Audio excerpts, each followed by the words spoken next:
I don't like this. Where the hell is it?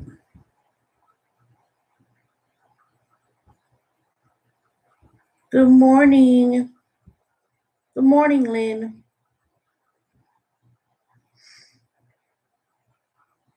Oh, tell me if you could see this other screen because I'm trying to figure out how to. Where's that dang share button at? Let me see where it is. Is this it? Dang, that ain't it. Mm.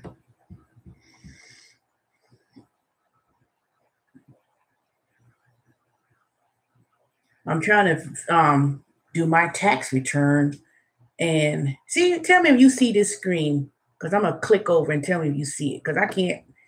I like the other way when I was able to share my screen. So tell me if you see it. I'm gonna click on to this other screen and tell me if you see anything.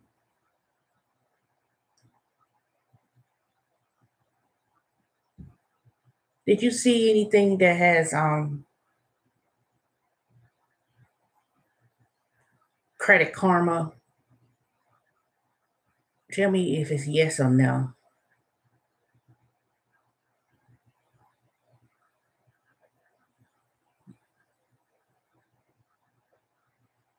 Mm-hmm. What's this microphone? Mute. Oh, I'm trying to figure out how to. Let me see. Okay, let me try one more thing.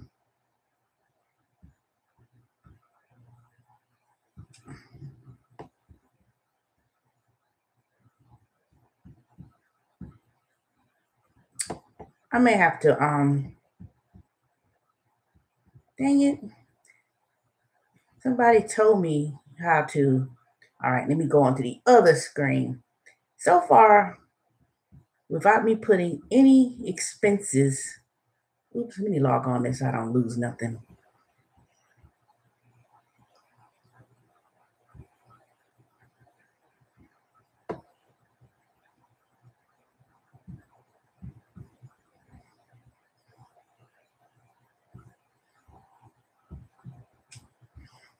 Oh, okay. I know how to do the sharing of the screen, but see, when I logged on to the YouTube, they had this new feature where you could actually start recording from your camera or your camera from the laptop, but it didn't embed the Google Hangout because I was trying to do my live stream.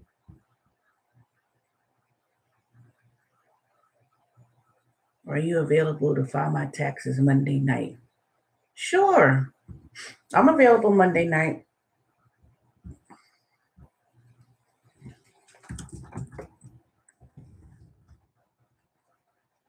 How would you want to do? How would you want to go about it, Ruthie?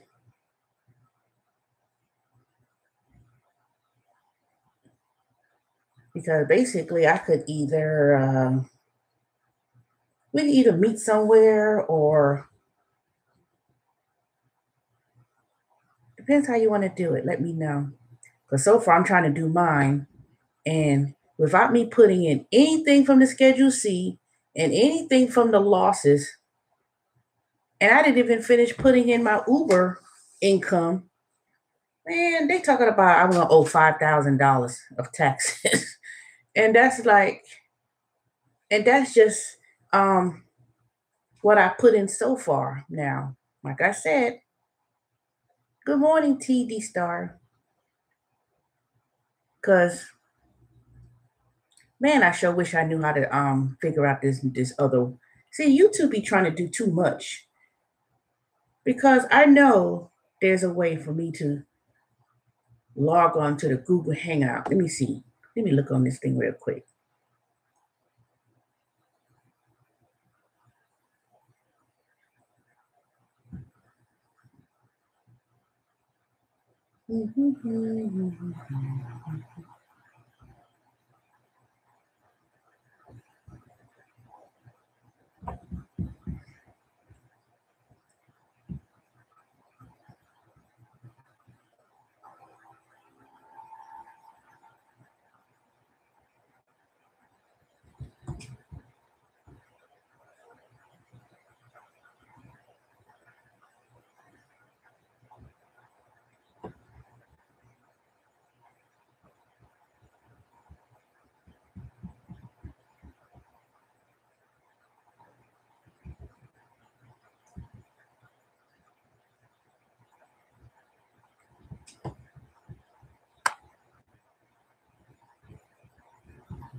Boy, I swear, Google be trying to go into different avenues. And I'm logged on to the Google Hangout.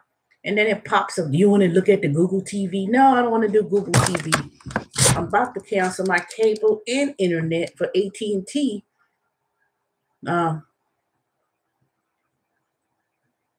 Okay, give me a call.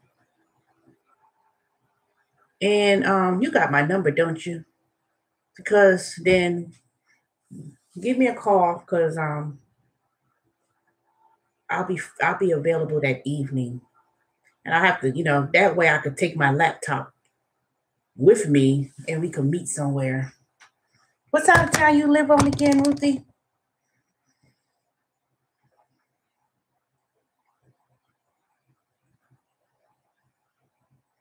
Tanya, let me see. Oh, I started doing shit part time. I hope I won't end up regretting this come tax. Um, it depends. It depends how much money you make. Do you have another regular job or do you have um Lakewood? Are you gonna be anywhere on the side of Lakewood? Ooh. What side of town you gonna be on? Because let me see. I'm trying to think of a place we could meet central.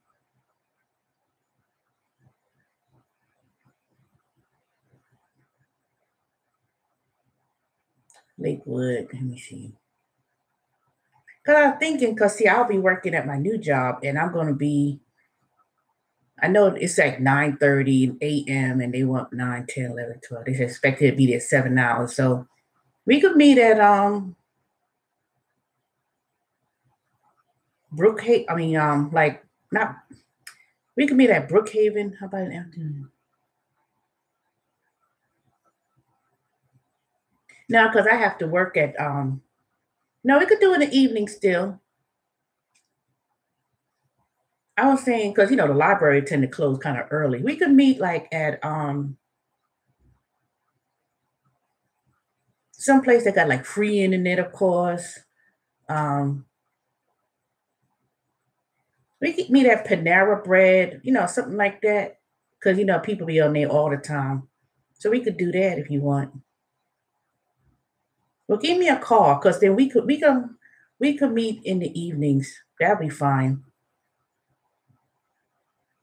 We could meet at 6, 7 o'clock because that way I could bring my laptop and then I could you could bring all your documents. Starbucks. I don't drink. Hey, Seattle seller, I don't drink Starbucks. I like to sit in Starbucks, but I'm not a coffee drinker, and their teas and all that stuff be a little bit too pricey. It don't taste good to me for some reason. It tastes kind of over.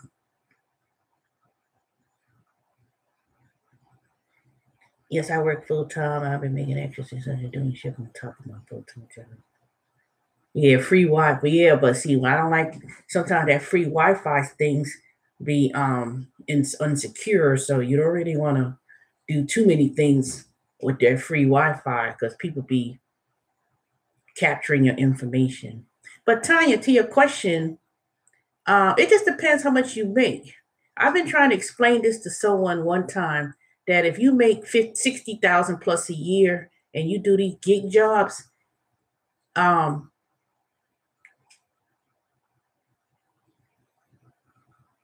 okay, that's fine. Give me a call tomorrow, and then we could plan to meet somewhere, and I'll be glad to help you. Maybe you could treat me to dinner. Let me stop. We go someplace cheap.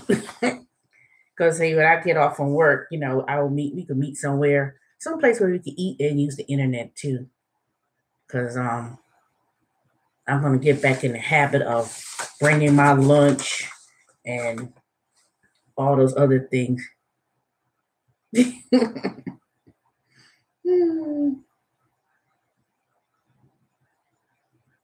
Yeah, we can meet. Cause see, Cause let me tell you, I put in my income so far from last year alone. And boy, when I figure out how to share the screen, I'm going to figure out how to share it because this would be a good way to show you. But I'm going to, let me tell you.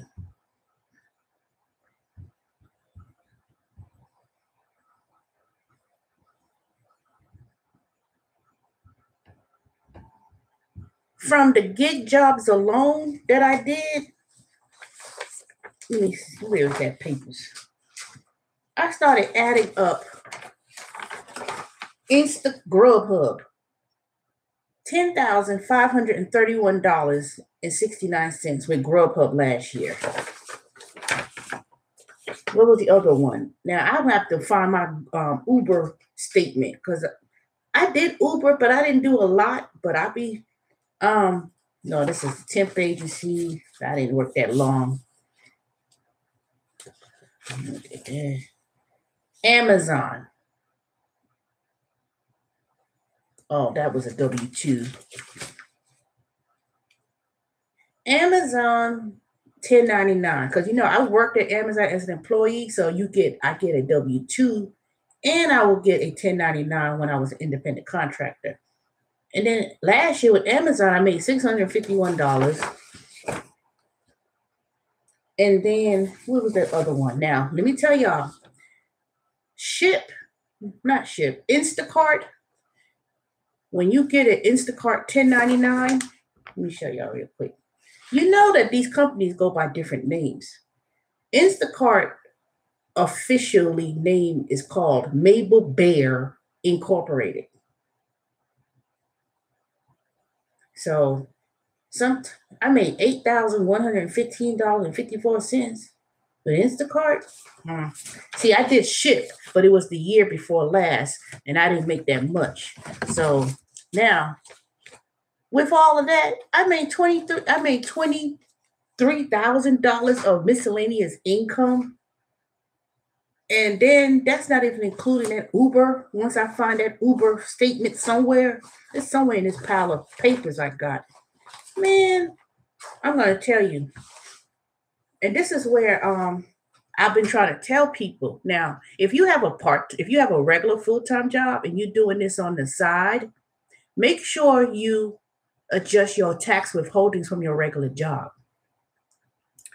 If you make, like Tanya, tell me how much you make. You don't have to tell me exactly, because then I could tell you in the ballpark figure how you should be, looking at your W-2s every week or every 2 weeks when you get your pay, because you want to gauge it, because the good rule of thumb is this: whatever you make in 3 months from a job, that's how much money you should be paying in taxes. And that's an easy way to determine, well, am I paying enough? Now, there's a IRS withholdings calculator that you could go to and make adjustments by putting in the information on the withholdings calculator. Because if you do these 1099 gig jobs, even at making an extra $300 a week, and I'm being kind of generous with that, but people work a full-time job and then they do the gig jobs and they make that extra money because they say, "Ooh, it looks good." But what really gets to people, it depends on how much money you make. If you're a person who makes a good salary, say you make 60,000, 65,000 a year, and you say, "You know what, I want to do these gig economy jobs," and you make $20,000. It's not hard to make $20,000 of extra income, because let me tell you, I wasn't a hustler last year when it came to working. Now, for me to make almost $24,000 a year doing all these gig jobs, and my expenses is way more than that, because once I get to that Schedule C for the income law statement, because I'm going to do that later on this evening when I figure out how to do this sharing of my screen, because I think I need to log on to the YouTube channel and not log on to that new feature they added, because I don't know, YouTube be doing too much. So I know I have to log on to a different sort of way. So you make 60,000 a year, but you work extra jobs and gigs, Uber Eats, Grubhub, and all these companies, and you make about $400 a week. Now, some people say, I don't do it all year round. You could do something for 6 months and let's say it's an extra $2,000 a month, and you do it 10 months or so, that's $20,000 that you could make. 2,000 a month, 10 months, or whatever. That's 20,000. So you bring your income total to be 80,000 plus a year. If you're not paying 16, and this is just the federal, I'm not even going to get to the state. If you live in a state that pays income taxes, if you're not paying in your tax withholdings, do your job, you make 60,000, you make an extra 20,000 a year, and you're not paying about $12,000 or $13,000 in withholdings from your check, that's where people tend to, they say, well, God dang it, this extra income and making this extra money when you have a regular full-time job making very good money at times is where people are going to be owing money. Who's calling me? Hold on. Hello? Listen to this, y'all. RS, we have just received a notification regarding your tax filings from the headquarters, which will get expired in next 24 working hours. And once it gets expired, after that you will be taken under custody by the local cops, as there are 4 serious allegations pressed on your name at this moment.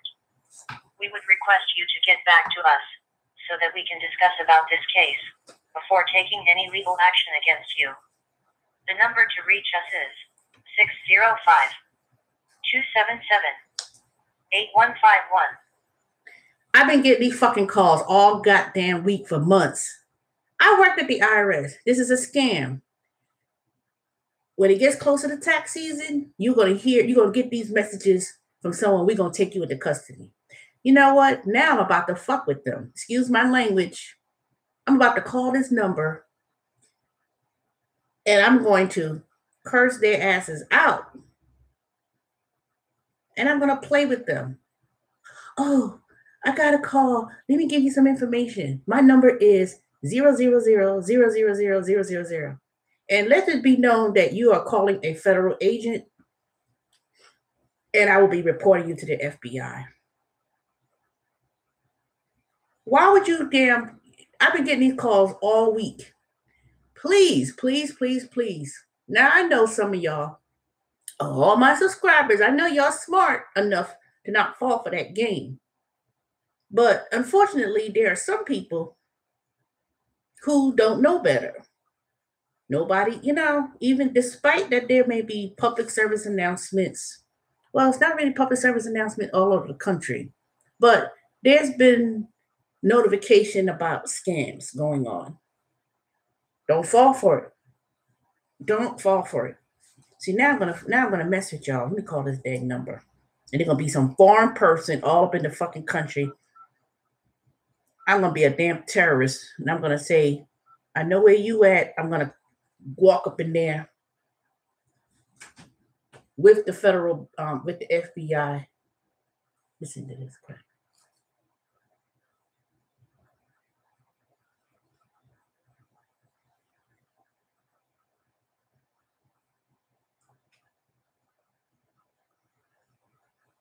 Hello?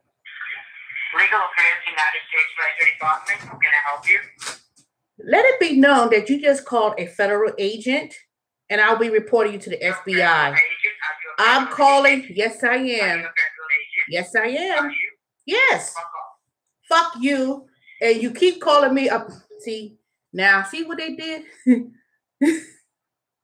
Oh, they could keep calling all they want. But let me tell you how to report that. Let me tell you how to report that. You could go to irs.gov and you could go to TIGTA. That's the Treasury Inspector General Tax Authorities. You fill out a form with the phone number, the date, the time they called you. And supposedly they will investigate it. So now I'm going to fuck with them. I'm going to keep calling and keep calling and keep calling. And they're going to get to the point where it's going to be, oh my God. You know, I could block this number 50 times and then somehow they keep calling me. Now I'm going to fuck with you. You an federal agent? You a federal agent? Yes, I am. You know, you see what they did? Talk to somebody else who can fall for that crap. Call for someone that can fall for that crap. Because, see, I go sit here and play on the phone all day. And you know what? This happened when I was working at the IRS. I'm at my desk. They calling me. I said, oh, really? Okay. Meanwhile, I'm on a dang website reporting. What's your name? This phone number is what? Man, let me tell you. And you see what they did. You know, they they ain't got nothing better to do than to call and scam people. And let me tell you, they've been shutting down these scammers. They've been literally tracking these stupid ass people down. They'll be they'll be in this little call center area doing all this scam. And they'll have the federal authorities kick up in the door. But it keeps popping up. It keeps popping up. And these scams, and they be and they're not always in Russia and some foreign country across the seas. You know, in Jamaica, they said that they actually have people that does these scams, and they're in Jamaica. They be right there in the call center, money laundering, stealing people's identity, the whole 9 yards. Hey, Vicky Smith, they be doing some crazy crap. Don't call me, cause see, I'll sit there and be a damn terrorist and call your ass all day long. 605-277-8151. You an agent? You an agent? You know, get the hell off my phone. Stupid. Keep on calling me. Keep right on calling me. Next time they call me, next time I call them, I'm gonna call yes, you just called the Federal Bureau of Investigation an agent. You know. Oh, Vicky, I'm sorry. You didn't call me last night to say you made it home.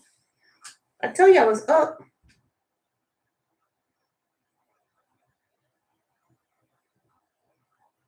Exactly.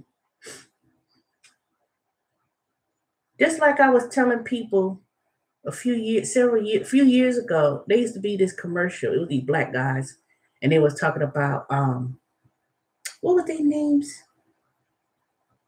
Homeboy? No, what was it? Homeboy Tax? No, it wasn't. What was the dang name of it? Yeah, Vicky, get some rest because I know you've been out all night doing Uber Eats, and it looks a little bit cloudy outside. Let me see. There was these black guys. They had a commercial on TV, and they were doing taxes. And I said, something ain't right about this. And people would have their taxes done, and what they did was they'll open up these little tax businesses all over Atlanta and chicken places. You know, one moment is a chicken place. Hey, Jameson. And then it'll be some back office, like a restaurant, hair salon, maybe like a little tax, have a little table and stuff. Now that's good and dandy and all if you're legitimate, because a lot of times people don't have money to open up an office and start a tax business. What?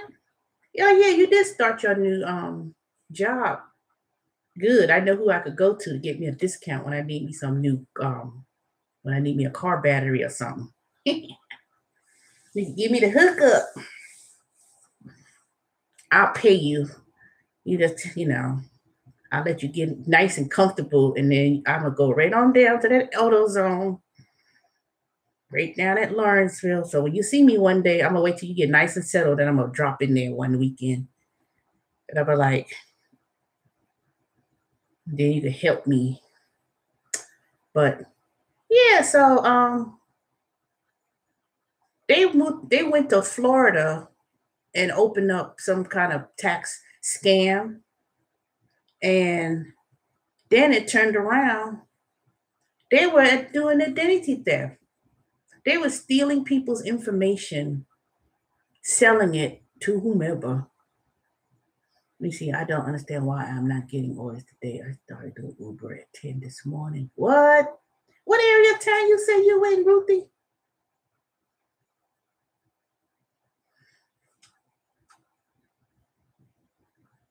Because I'm gonna tell you, to get Uber Eats orders, the best place to go in the morning that someone told me was Brookhaven. Alpharetta. Oh no, don't go. That's too. Don't go over there. That's too early. Those white folks up in Alpharetta, Johns Creek, they are on vacation. They are on spring break with their children. That's why it's not busy. You have to go, and then I think Emory and all those other colleges, they on spring break too. So it's gonna be kind of slow with Uber Eats. You have to go to like um Brookhaven. Um, what's that little breakfast place that people be eating all the time? That out, you know what I'm talking about? It's the Well, anyway, in that shopping center, um, eggs. Broken Egg? No, it's not Broken Egg. Broken Egg is tend to get a lot of breakfast orders too. Broken Egg, but it's the other one with the grits, with the creamy looking grits. The Flying Biscuit, that's it. The Flying Biscuit in Brookhaven, they're really busy in the mornings when it comes to breakfast. And of course, McDonald's, I heard. Oops, I'll be back. Let me get my breakfast. Sorry, I was driving. I'm going to definitely make me. Yeah, I can show y'all that. Once I figure out how to do this dang sharing of the screen, and I'm not just gonna do it. It's not just for tax. You don't want to just do it when during the tax season. I want to show you things that you could do for now that you need to focus on for now. Because a lot of times, like I said, just when you work a full-time job, just make your adjustment to 0 or 1. Now I know some people say, "Well, dang, that's a lot of taxes taken out of my check," but until they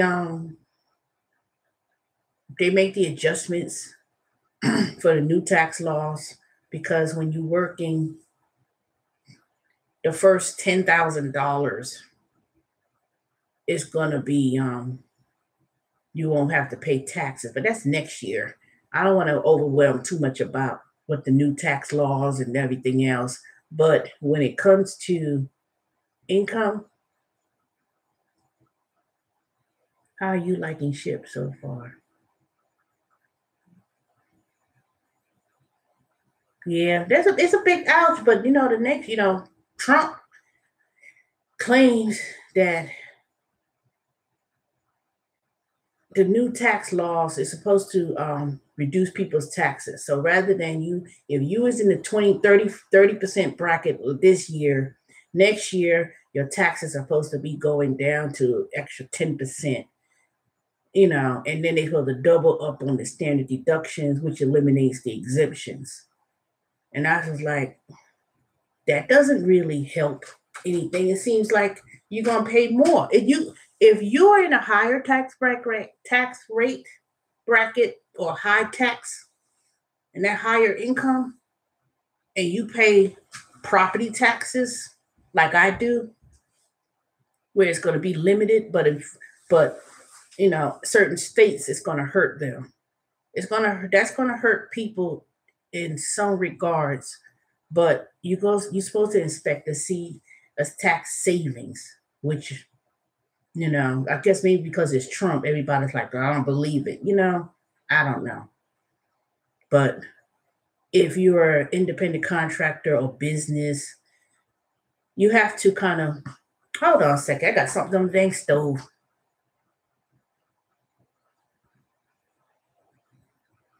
All right, let me go. I'll be back in a minute, y'all. I'm burning on the dang stove.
All right, y'all, I'm back.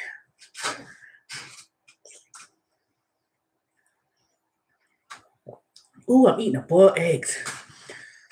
Ooh. But what you want to do is next year taxes, when you have a 1099 or independent contractor, the first it's either 10,000 or 20,000. I don't know. I can't remember which one it was that it's not going to be taxed. But you have to add all of your income. So you're going to still report it, but what it is that the first 10 or 20,000. But I haven't yet figured out what the catch was, because let me tell you, they ain't going to just give no, you ain't got to pay taxes on the first 10. There's something you giving up. You're giving up something. And what you're giving up is the fact that they saying you could double up your standard deduction. So you file single, it's 7,500, I think it was, then it's going to be 15,000. If you married filing joint, then it's doubled on that. So the fact that they're doubling up on the standard deduction alone, this new tax law really helps those who are low income. And if you're high income, it helps you. If you're in between, that's who pays most of that's who doesn't benefit. It doesn't benefit middle income people, So, you know how you eat a hot boiled egg? I'm like, ooh, this is hot. I'm doing real good now. I'm back to eating high protein, low carb diet, and I've actually lost some weight. I went on the scale this morning, and I wasn't even doing no hard exercising. I started drinking a lot of water, and I realized that, you know what? Since I've been drinking a lot of water lately, I don't feel as puffy as I used to be. Like my feet was swollen, and I was like, man, well, I got all this, and I actually lost like 5, 6 pounds after I started drinking a lot of water. And then all this walking I've been doing with all these things, deliveries, walking up the stairs, you know, I've actually been kind of toning up my legs a little bit because I got this scale. It measures your body fat, percentage of water in your body. It does a complete analysis, and that's what I like about it. And when I started looking at it, because you don't want to look at just weight alone, you want to look at skeletal, like it tells me here, my body mass. Oh, that's my little scale update. It says I have 151 pounds of muscle mass, and it's in the green, so that's good. And then it tells me how much protein is in my body is blue, so I need to increase the protein. And I still got some ways to go with the body fat. So, but this is you can't really see it, but it's an app, but it's a scale that I bought on Amazon. Because you don't want to just get a regular scale just to look at your weight. You want to get a scale that shows you your breakdown of your whole body composition.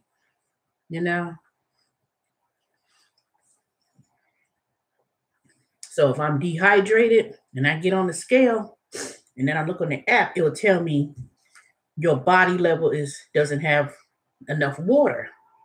So if I'm not drinking any water and my fat content is high, for some reason, once my body level reaches adequate body or hydration, my weight drops. So I was like, man. But anyway, I don't want to get off topic. So that's what you want to do.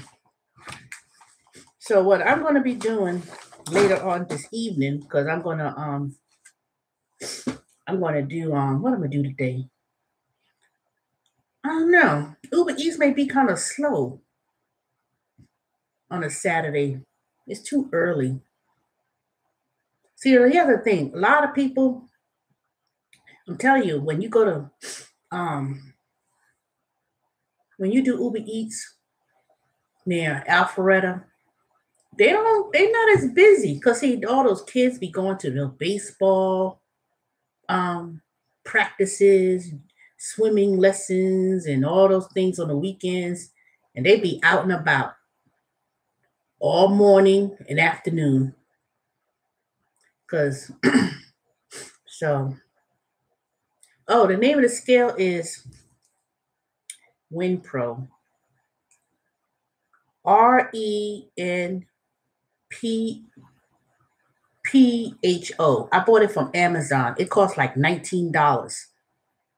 And it's not a very expensive scale. It makes me so mad because some bitch that I had stayed at my house a couple years ago broke my $80 scale that was in the bathroom. It was made out of glass, and it was the same scale that did all of those things I was talking about. Then I found that it was a scale I could have got cheaper. It's really good. I like it. RENPHO.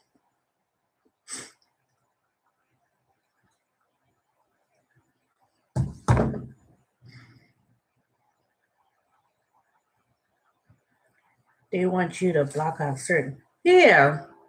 Instacart, Instacart is nothing but a scam. In Atlanta, they only have mostly delivery onlys. And they don't do as much whole food as much anymore. And let me tell you what happened with that whole food, with that remember I told y'all yesterday I was driving to go to do Amazon Flex, and they told me to go to Whole Food on Ponce and wait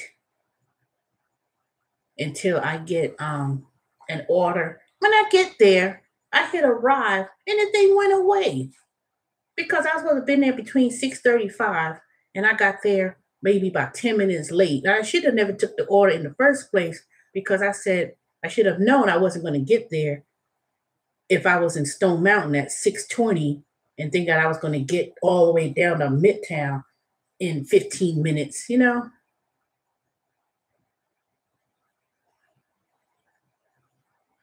Okay.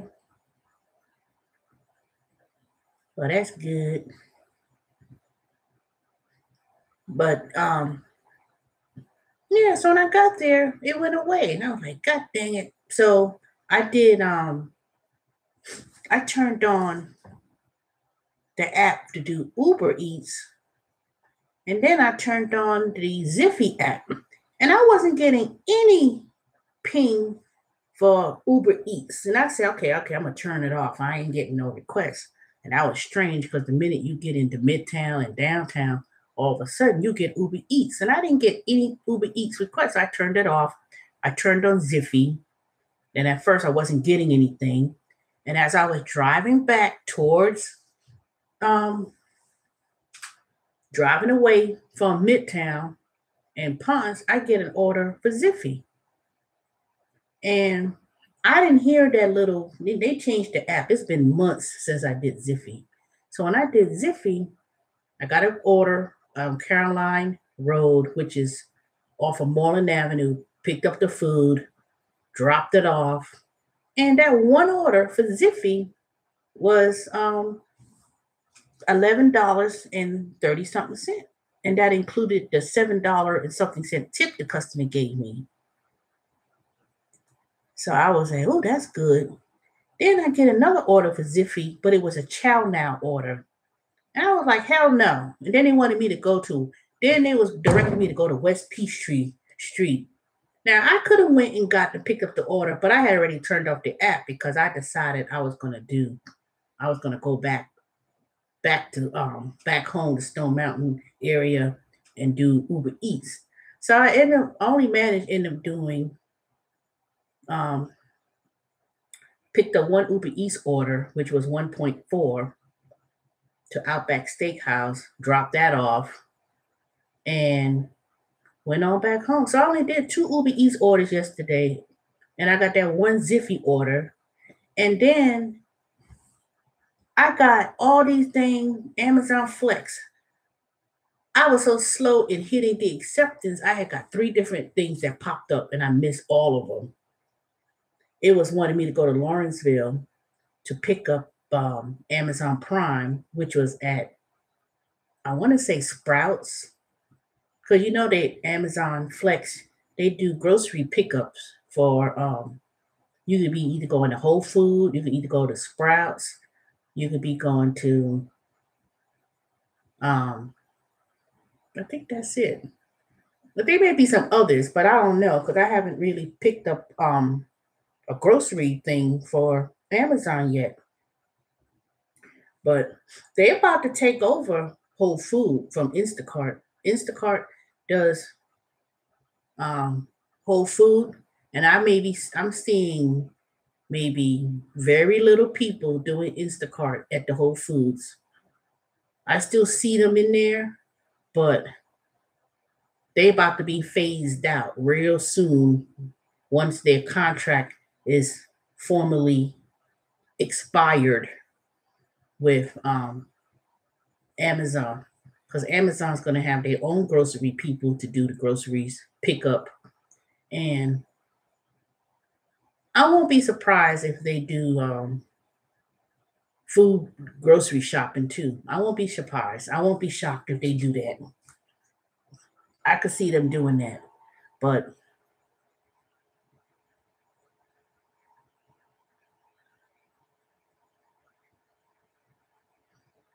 thank God you on. But thanks.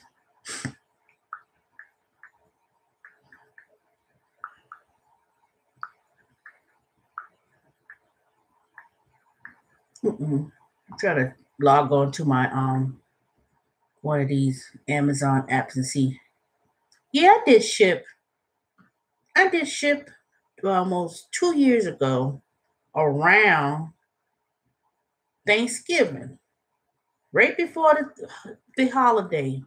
And man, let me tell you, that was the worst experience ever because at the time when I was doing ship, um, see what I did was I was trying to work all the areas in Atlanta, from Johns Creek, Alpharetta, Tucker, downtown Atlanta. Ooh, it was the worst.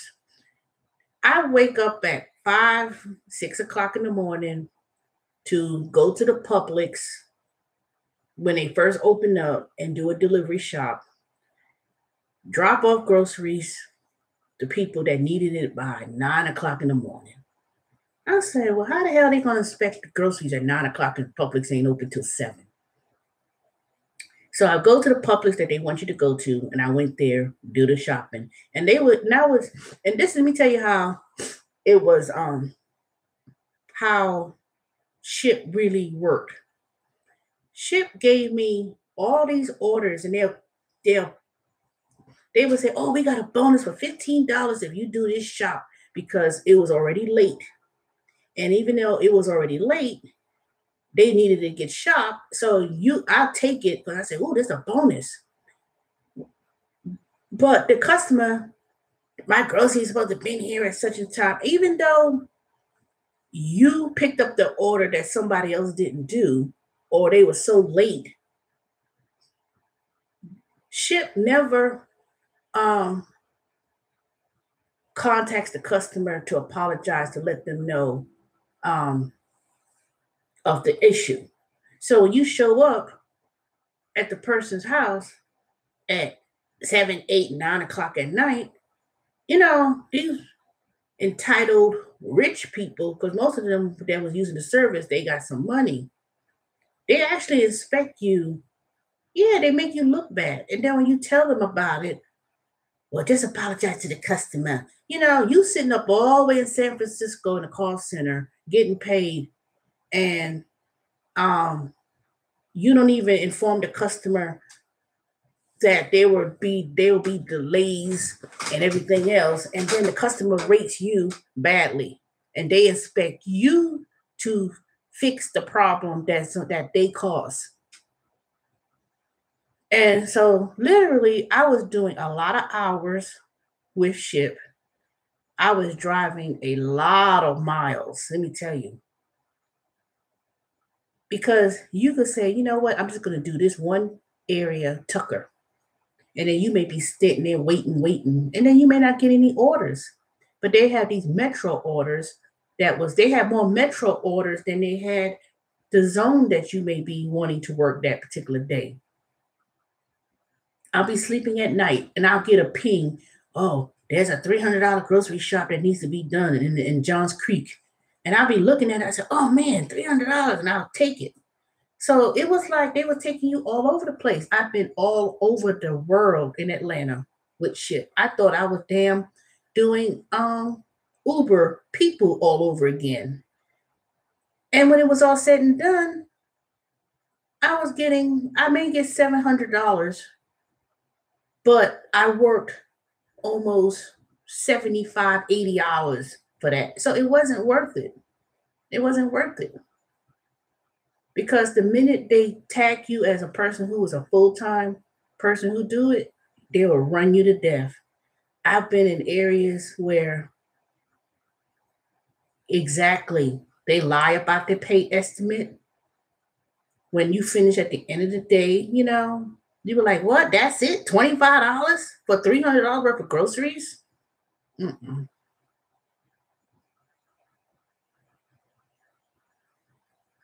Yep. So what I was doing was I was driving all over Atlanta. It was literally, I probably was driving 200 miles every day. I would do it from 6 o'clock in the morning, leave my house. I'll get home at 11 o'clock at night. It depends who it is. Most of the time, Some people may tip, but it was the typical $5. You know, it's like people don't know how to round. People don't act like they don't know what 20% of $300 is. You literally be, shopping $100 and something worth of groceries, and they'll be like $5. $5. Mm-mm. They weren't tipping because I was like, wait a minute now. I just shopped over $10,000 worth of groceries. Billable groceries, and the tips. You know, yeah, sometimes. I remember driving to somebody's house. They had literally, it was like a 50, I don't know. You ever remember the Pacific Highway coast in California? I've never been to California, but I've seen pictures and stuff. And people had those narrow streets, and then they had that cliff, and it was the water. I literally had to drive in somebody's house that was like that. I was like, what the fuck? It was pitch dark black. Close your eyes and imagine driving on going to someone's house where you barely had enough ways to drive up. And if I could have tipped over. I was so damn scared. Then when I get to this lady's house, her dog bit me. I was in Johns Creek. Now, I'm not a racist person. I may be prejudiced sometimes because everybody got something. Let me tell you, the lady dog bit me after driving to her house where each side had water, and you had to drive 2 miles an hour in a pitch dark road where you couldn't see anything. She gave me a $30 tip because I guess she figured, she just gave me $30 in the tip. But then I had to back up and drive back to that I would drive 2 miles an hour because it was so dark. They had about, what was it? 200, it must have been a 200 feet drop. And I said, hell no. And I was all the way in Johns Creek, all the way in the sticks. Let me tell you, I did not like it. I did not like working for, I didn't like working there. They took you all, and they was like, well, you need to choose 2 zones and you trying to work all the zones. No. You be trying to, hey, this thing already, if you curse, they won't let you, if you use profanity, I think I got it set where it helps for review, but I know what you mean, Color. This is 85. So it was too much. I could, you know what? I should write me a book about my experience as a gig economy worker because I've been bitten by dogs twice. I've had someone broke into my car when I was picking up for Whole Food. Oh, that's okay. I know you ain't. I know you're not gonna apologize. I know you apologizing. The way I've been cursing, so don't worry. I know I've been cursing way more than y'all. I do not care about when people cursing. Yes, I was bitten by a dog. Anything about it, calling the police, and then I called, and this is when I knew I should have left Grubhub. I called Grubhub to report that incident. They never contacted me back about it. They didn't give a damn. And I knew I was doing Grubhub. The dumb girl, she came to the door. This is her. She come to first of all, it was kind of cold, right? But it wasn't that damn cold. She comes to the door and she had this big ass dog behind her, and they had another person that's supposed to hold the dog. And she, bitch, what the fuck you struggling with a damn fucking dog? It's your dog, and you know better than that. She let the dog, and there was 2 people at the door. She holding her robe and like, it's cute. And then rather than controlling that dog, And then the dog just, bit me or whatever. And I was in Sandy Springs. She didn't apologize. She didn't say sorry, nothing. I called Grubhub to make an incident report. I was so pissed. I was livid. And so when I try to call Sandy Springs police, well, those damn ass, you know how they are. Well, man, well, you did this ain't our issue. This ain't our problem. They didn't want to do a report. I was so mad. I thought I was gonna have a conniption that night. I really did. And I said, you know what? I was pissed. Then when it almost happened again, I told the person straight up, I said, if this dog bite me or jump on me, I'm going to beat the shit out of you with this. I ain't going to say beat the shit out of them. I said, I will beat this damn dog down with something. I'm going to get out of my car. They were like, all offended. Motherfucker, if that damn dog bit me, trust me, I will call animal control and that dog will be put down. So it's up to you. And they all flabbergasted. You could be fucking flabbergasted or whatever I said. You should have sued them and fought against them. Half these people live in a damn apartment. So they didn't even have half these people live in apartments. So, I will only have to file against the renter's insurance. And then that's if you get the information, So I made, so luckily for me, I was not hurt or got rabies or nothing like that. But trust and believe, I would have sued. And then I told people who are homeowners, I tell them the same thing too. I told them last week. I walked into this dark ass house up in Brookhaven and I knock on the door and it was raining. And I said, you know what, for FYI, please keep your lights turned on because I hate to have to sue you if I had to fall. They were, well, I'm sorry. I'm apologize. But they were so shocked and surprised that I said it. I don't give a damn. And I tell them, I said, I sure hate to have to sue you if I had fell in your steps. You need to keep your light turned on. And another reason why I tell people that too, you got to realize this. When you walking up to people's houses, ain't no telling that Brookhaven or any of these police officers would drive by and all they see is you at somebody's door in the dark. And next thing you know, you shot. That's why I had stopped going to certain areas at night. I do not drive Dunwoody. I do not go to Sandy Springs in certain neighborhoods at nighttime delivering food.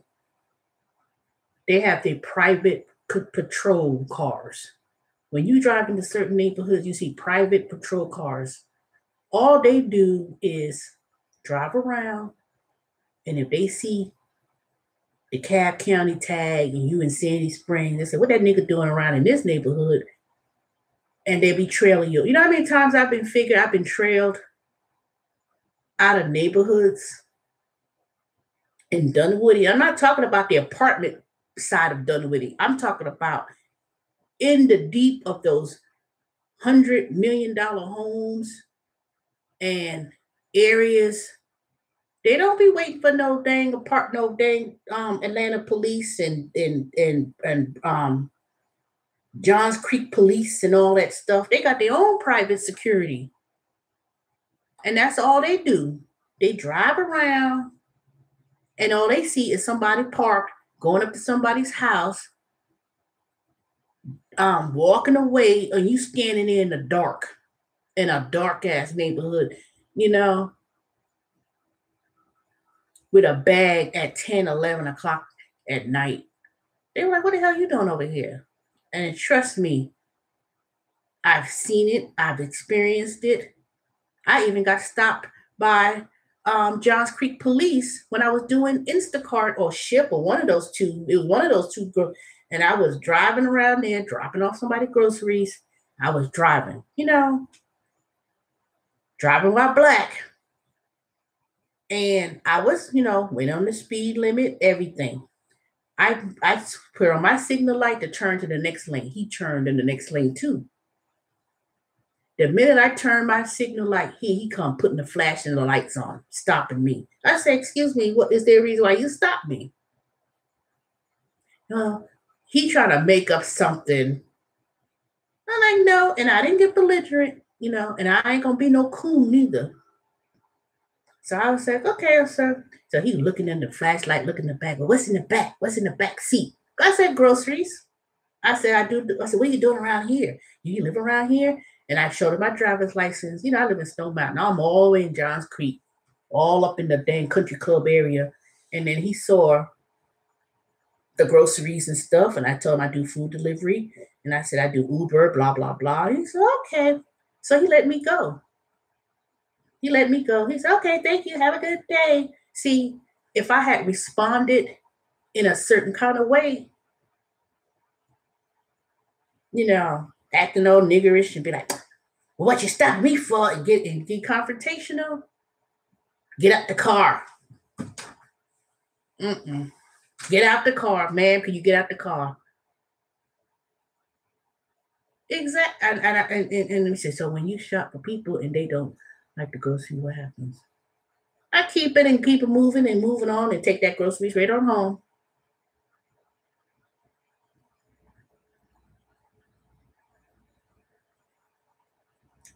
Exactly. See, that's why I try to tell people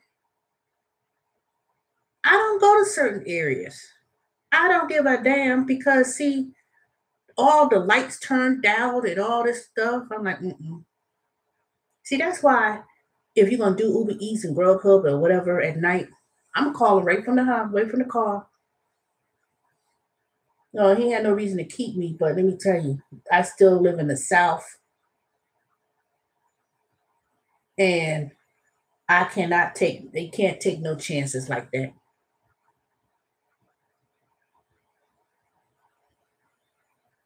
Well, there wasn't a canine unit, so I wouldn't even be worried about no dog. They don't even have the canine unit. Trust me, they know they would have put it this way. They would profile certain people based on how you look,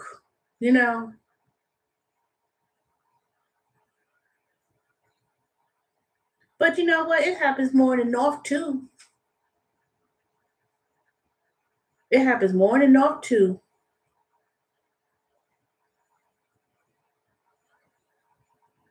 Exactly. Exactly. But like I said, I'm not walking up to nobody's house at nighttime. And I do that even when I live the way I live at. And Stone and Snellville. Like anywhere. If I would drive up to your house, is you got it pitch black dark. I'm in the car. Can you please come out and get it? No, I'm not walking out of my house. I'm not walking out of my car, walking up to nobody's door at 10, 11 o'clock at night. No, not going to do it. Because number one, you sitting at home and you ordering food. Most of the time it be these kids, teenagers, millennials. They at home. Everybody's asleep. How that look? Me walking up to somebody's door, ringing the doorbell. Ding dong. I'm this Uber. And you got your food. No, you need to be looking out. Come to the car, walk down to the curb, and get the bag, and I'll move on. I'm not doing all that. That's first of all, it's dangerous. I delivered ice cream 15 minutes away. It was 90 degrees. Good thing I had. I am not turning on my air conditioner and in the summer. I'm sorry to keep somebody's ice cream cold. Was it an ice cream in a bucket, or was it the ice cream on a cone and you got to hold the cone and dry? Because I ain't doing all that. What I would do, I would chew. I'll sit there and say, "Oh, the ice cream got destroyed." Eating it. Call Uber. The food got ruined, and I'll be driving right on the opposite direction, going home, eating it. You think I'm gonna sit here and be? That's another thing I didn't like riding with people. Everybody always damn hot. Oh, it had a top on it. I ain't running my air conditioner down like that. You know how much gas you burn up? I'll sit there and roll the windows down, let the cool breeze. Shoot, that's why I stopped doing people. You turn the air conditioner? No, it don't work. I'll be glad to turn on the air conditioner seats on because I had I have the air conditioner seats and the air conditioner in the heat. So if they hot, because it don't take much for me to run the air conditioner, but I can still have the cool seats. That way I can conserve my gas.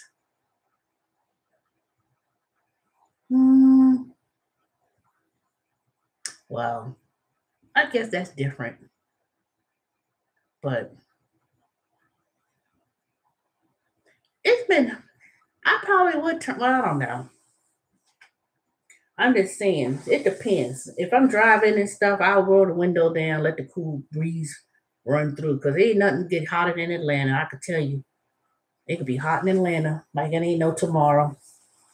But I ain't doing all that, driving people around. If it's cool, I'm like, roll the window down. I don't like air conditioner too much. That Freon, you know how that Freon, sometimes it bothers me with my breathing. Oh yeah, that's why they call it hot Atlanta because it's supposed to be a hot music scene and things like that. But man, when the summer come in Atlanta,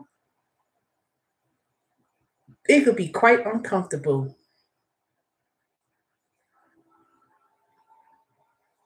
So I don't know how it's going to be this summer, but I ain't going to have to worry about it too much because I'll be in an office building and then I'll worry about it. Hey, racists out there in the crazy areas. Let me see. They choose the groceries. If they don't like them, they can call ship headquarters.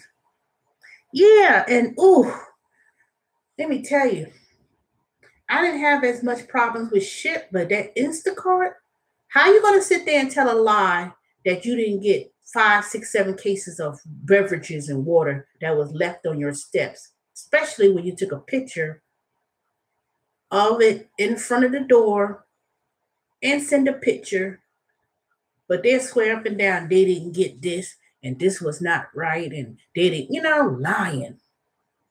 I did not like it. I didn't like it. I didn't like it at all.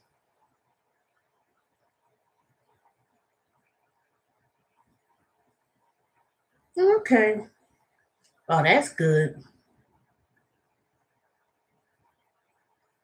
Mm,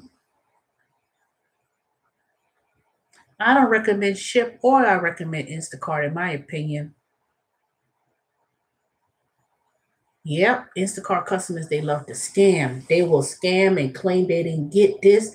They didn't get, how you say you didn't get cases and cases and cases of water and saying it was damaged. I didn't like none of them.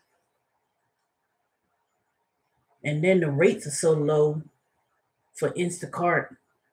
It's like $3 and some change just to pick up some groceries, and they don't pay you for mileage.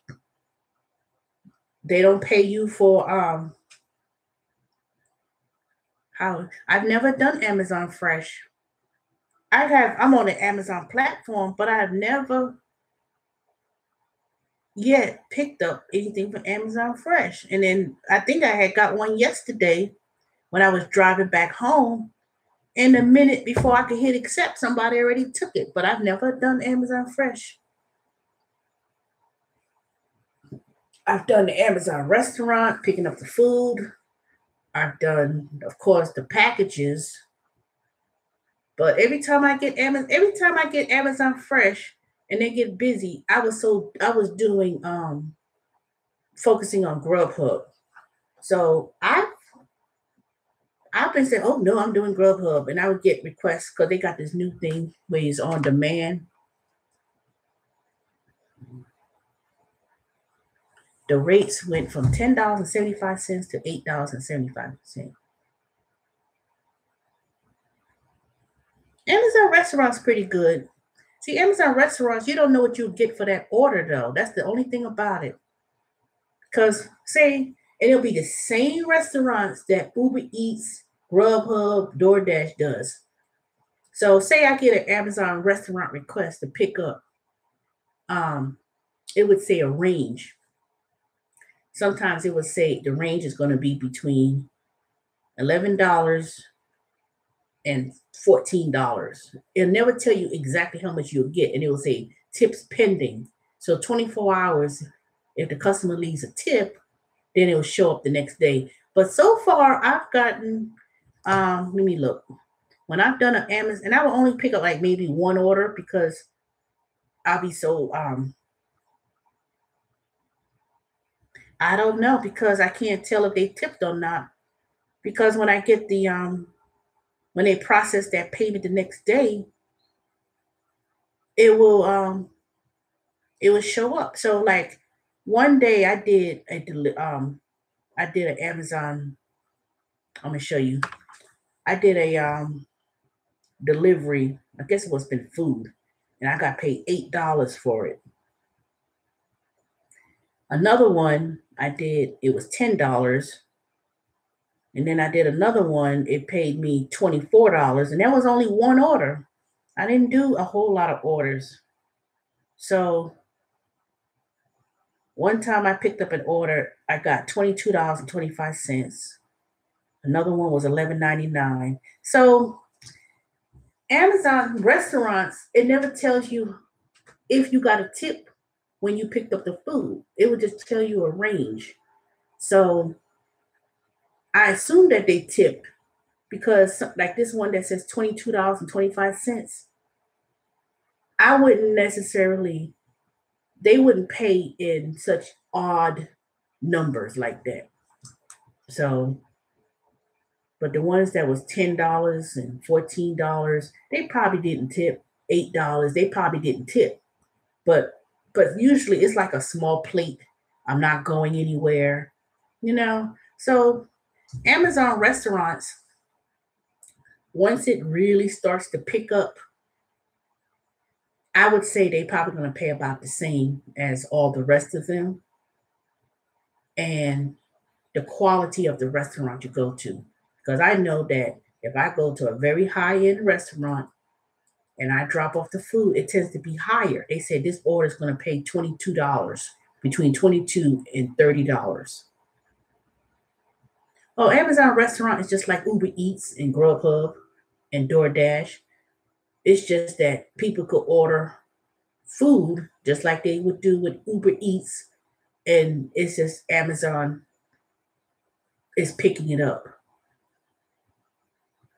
But the pay is never going to show. They're never going to show how much it is. It's always going to show a range, $15 to $20 or 30 to whatever, you know. So that's the Amazon restaurant. So if it's Amazon restaurants, it's going to be like $8 to $10, 10 to 12. But I think it depends on how much the food they pay. So if you're picking up a big order or an expensive food order from a restaurant, it's going to probably pay $12. Ship in the Orlando market. I don't know much about Orlando and ship, but the other girl, her name is Blessed Driver. I don't subscribe to her channel. No, I don't subscribe to her channel anymore because she trying to, you know, she was like, "Oh Jesus, Jesus, this and that," and then one time you trying to give me shade. One time when I was on her live stream and I was asking her a question, and then she blocked me, and then trying to get a little bit rude. Yeah, she does, but she doesn't do ship. She did Instacart, and she's been doing Instacart probably 2 years, maybe a little bit longer. She tried to get on with ship, but they didn't choose her. So I think she focused more on doing Instacart. No, she blocked me from a conversation She was talking about Instacart, and I had asked her a question, and I guess the way whatever is, she just blocked me from when I was on the live stream. I can't. What was I asking her? I didn't curse because I knew how she was. So I didn't use no profanity. I didn't give nobody no shade. I just asked a legitimate question, and she blocked me. So I was like, whatever. Lake Nuna. That sounds pretty. Lake Upuk. Lake Apaka. That sounds like a real thing. Yeah, maybe. Yeah, probably acting all salty. Ain't nobody. But the thing about it, Vicky, I didn't say nothing negative. That's the thing. I didn't say nothing negative. I was legitimately asking a question, and she blocked me. I did not say nothing to her.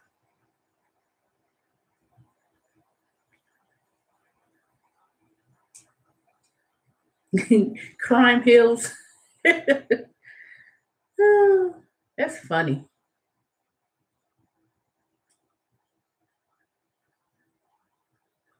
Yeah, that's true. Sometimes people are not open to other people's opinions. They think they're open, but they're not. Another person who I had to unsubscribe from, they give you shade undercover too. It's Shelly Shell. She likes to give she gives shade too in an undercover sort of way.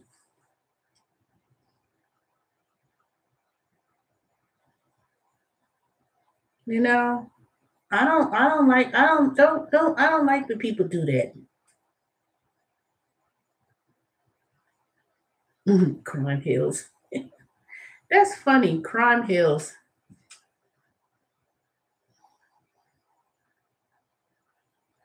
No. Mm-mm.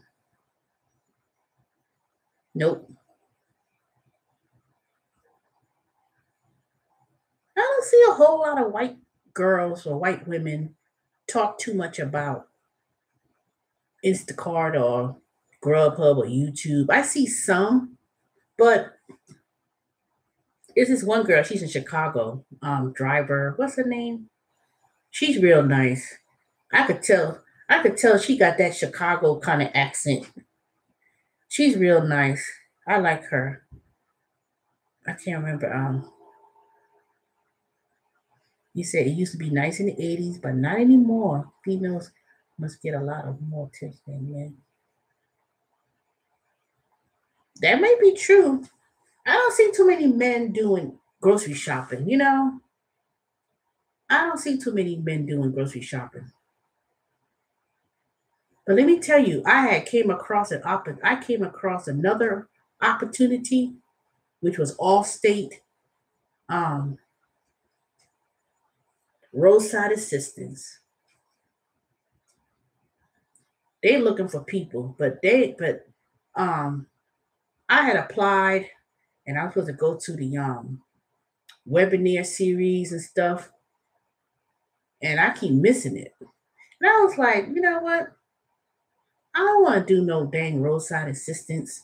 I said the only thing I'll probably be able to help people is probably get them the 5 gallons of gas and maybe help them do a jump. But anybody's interested in doing that, um, just type all state roadside rescue or something like that. And I'm about to create an app, Hooter Eats. What's Hooters?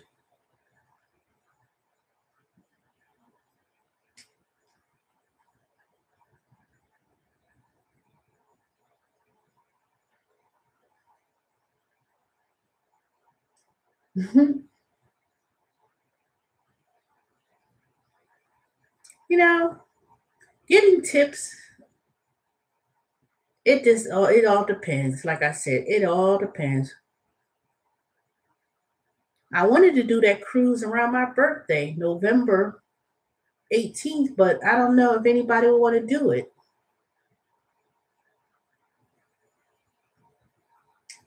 I don't know if y'all want to do it. I'm kidding.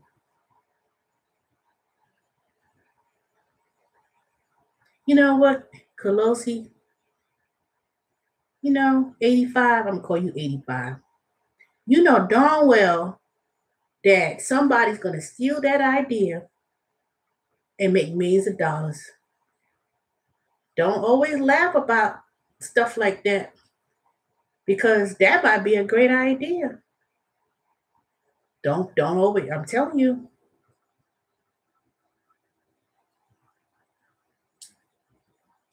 I know, David. We should do it. Would you want to do it? Because I want to do something for my birthday.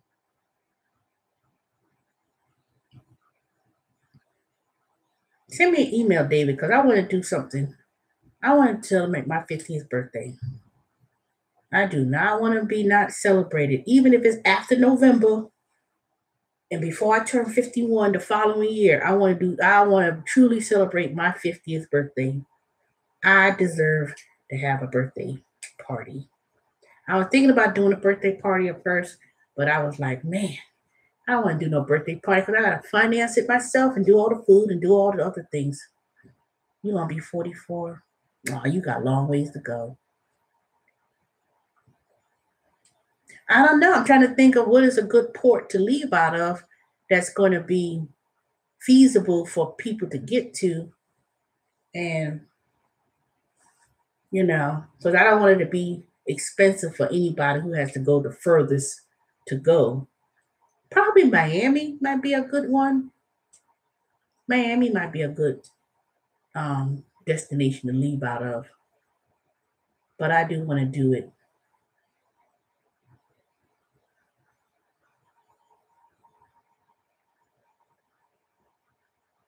I've already kind of went to because I do a travel business on the side, and I've been neglecting my business.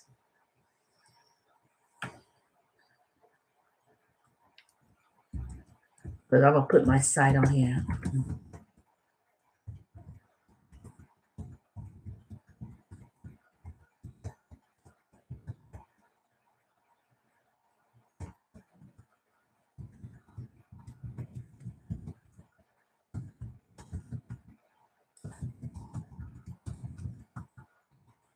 See, I do have a website for for travel, premier1.globaltravel.com. I already quoted some prices for this cruise, and my thing is I don't know how to make real good YouTube videos to make the announcement to do it.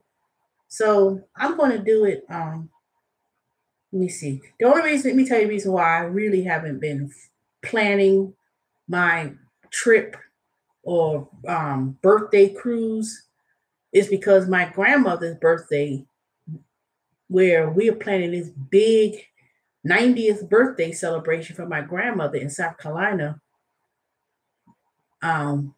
We've been doing this for the last several months. That's why I haven't really put it out there for my birthday celebration because everybody in my family we're planning my grandmother's birthday celebration, which is in September.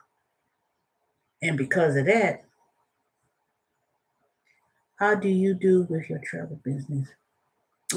Unfortunately, I have been neglecting it. I have not been marketing it like I should have. Charleston is a old city where the ordinance in Charleston is that they don't change the architecture. It's just like Savannah. They don't change the architecture, they don't be breaking down buildings and stuff um because of it's a law. My mother lives my family lives 45 minutes from Charleston.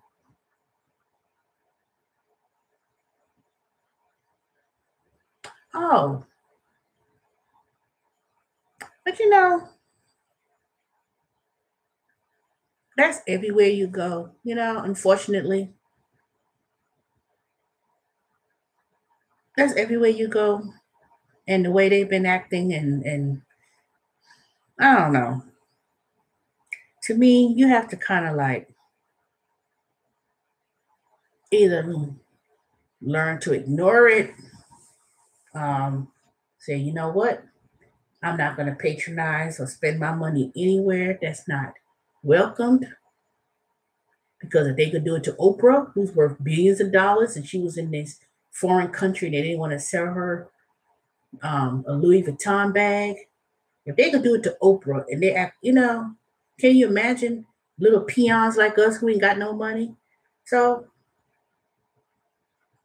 and that's not even just in the United States, that's anywhere, in any country. It just, I just can't even worry. I can't even I can't worry about that. I can't worry about that because, see, when you treat people like that due to your own racist he's like, I don't, and you want to judge people because you thinking they can't afford your bag or whatever, then you don't need my money. Point blank, period. I'm not going to force anybody to please take my money and treat me like shit. Please, please take my money so I could buy. No, that doesn't make any sense. That don't make no sense.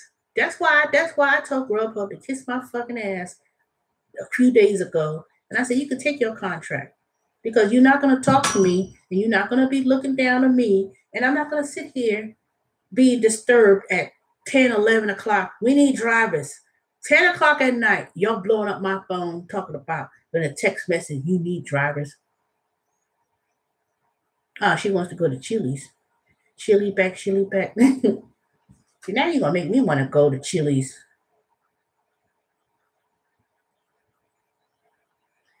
That guy had the scandals on at Grubhub. He wrote to him.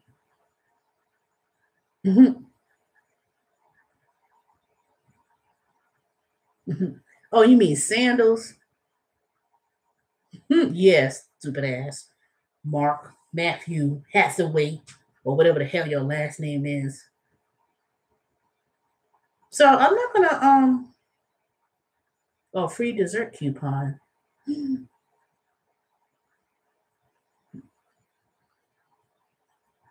Chili's. Oh, shoot. You know what? I hope they looked at that video. I hope they looked at it. Oh, they have good ribs. It's been a minute since I've been to Chili's. I want to go to a real place that's got some real nice tasting barbecue. I've been watching these these shows on TV, and they be talking about the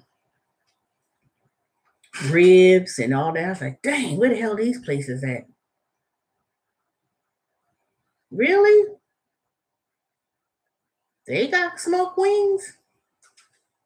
I'm gonna have to cheese. I'm gonna have to go there one day, check them out. Four Rivers has great barbecue. That must be in. I don't know where that's at. They can't be in. I know. I ain't never heard that place. Where is that at, David? But I sure never seen no place. Heard of that place. Smoky Bones have great smoked wings.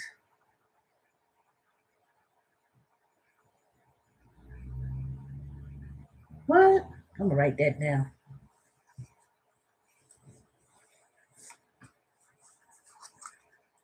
Yeah, let me see. Have I ever ate the smoky wings?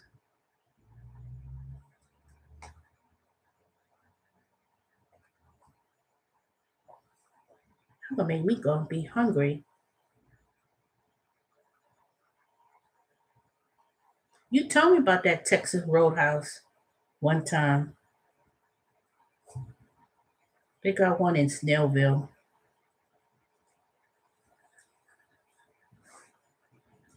Smoky Bones. Yeah, I've heard of Smoky Bones. I think they got one in Alpharetta.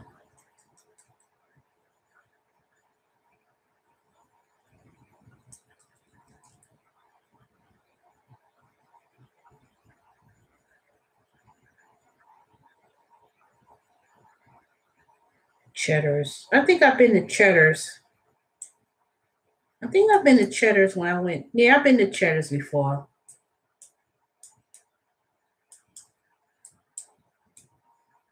I've been to those places.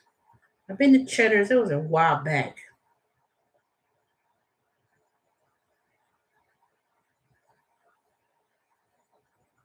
But I want to go to a. One thing I can tell you for sure, doing these ride sharing gigs, you do go to find some nice looking you do go to some nice looking places to eat. Sonny's, ugh, y'all could keep Sonny's. Sonny's, ugh, nope. Sonny's is now known as Pig and Chicks. I do not like no Sonny's. I did not like Sonny's. And even though they changed the name to Pig and Chicks, it looked like raw meat that no seasoning. It looked like they just throw some damn fake ass ketchup on it. It is not good. I do not like no. Oh God, just the thought of it. Just the thought of. I remember eating it was years ago. And I was like, mm-mm.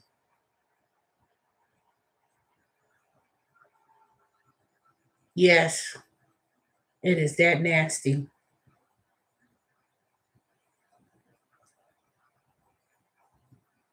Well, they must have kept the black part of Sonny's in the neighborhood, but I know the Sonny's up near Claremont, not Claremont, right near Emory.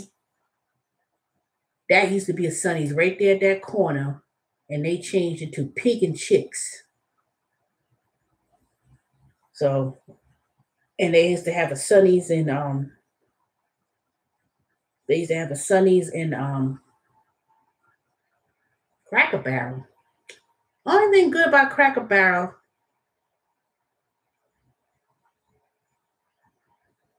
I would eat no barbecue from them. I know that. I think Cracker Barrel had a good breakfast platter thing one time. They used to have the real bacon. Then they changed it. And I was like, what happened to the big bacon they used to have? You know, bacon, yep, they have good breakfast. Exactly. Now, David, now you know you're gonna get hit in the eye. I'm gonna hit you straight in the eye. You know, Blitz wings. Woo. And the wing place that was across the street, that place was nasty too.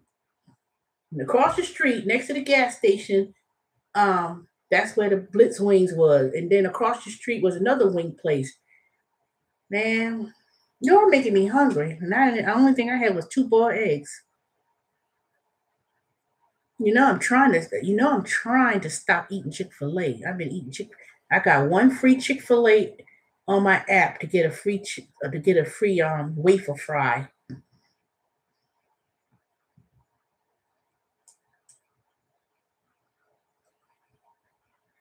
I know.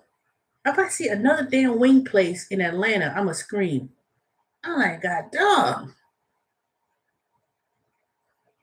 Ain't no 24-hour Chick-fil-A. Where's that at? You must be talking about the old one. Now I wouldn't open up another wing spot. Now let me tell you, I've never seen a wing food truck. There's a wing place on Memorial Drive. Let me tell you, if you want to do Uber Eats, go to Memorial Drive at night, up and down Memorial Drive. There's a place. They close at 4:00 in the morning, and okay, that must be the one. I never saw a 24-hour Chick-fil-A in Fayetteville. Oh, I'm thinking about the original Chick-fil-A place that was in College Park. It's the little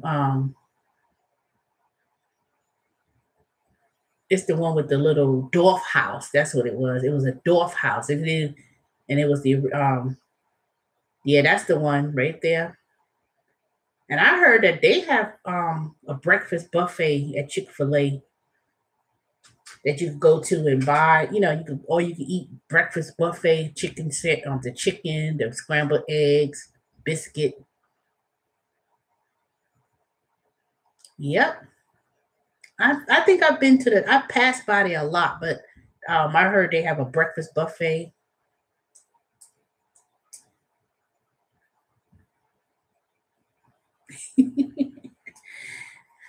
I don't blame you, Vicky. I don't blame you. I don't blame you. But you know that night when a few weeks ago when they had that promotion. Oh, let me look and see if Uber Eats got the any promotions today. I did Uber Eats on Memorial Drive. Man, I was so sick and tired of going to Dugan's, slow as hell. Let me see. Dugan's stayed busy for Uber Eats, regardless of what time of the day it is. And I don't understand why my black folks up in Stone Mountain on Memorial Drive, I don't know what it is about these people want to order 5, 6, 7 plates from Dugan's and they never tip. Never, ever tip. See, they be trying to mess with my rating. I barely see my rating drop down to 60% one time. Because I was like, I refuse to go to the door. They talking about I refuse to go to the door. Let me see. It finally went back up to 100%. Yeah, I like Peachtree City. Peachtree City is real nice. All right, David. Talk to you later.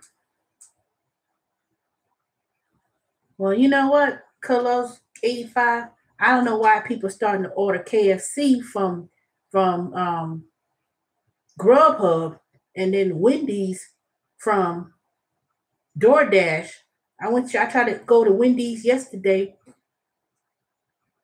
and they had a score of 60 something. No, what was it? Yeah, 60 something. I looked on, I said, I want my money back. I was like, I was trying to go cheap and eat something at Wendy's. Man,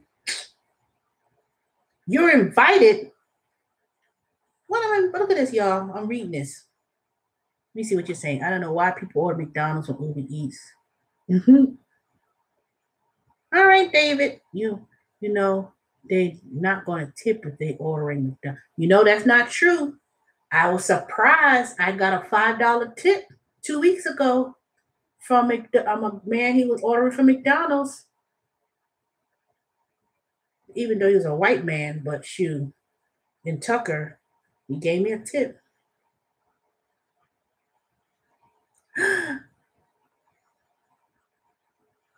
What?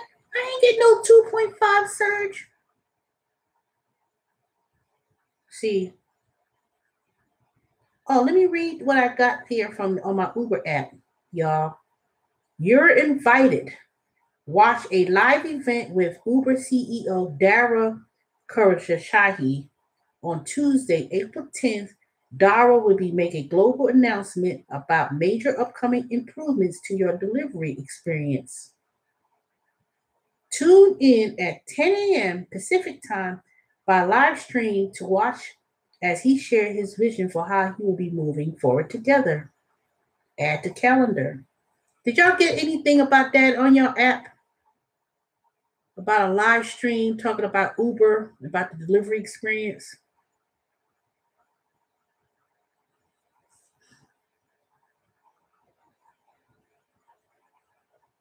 Yeah. I'm gonna add it to my little calendar too. Make sure it's 10:30. Okay, so it's 10 a.m. to 10:30 a.m. Pacific Standard Time. That means what time am I supposed to watch this event?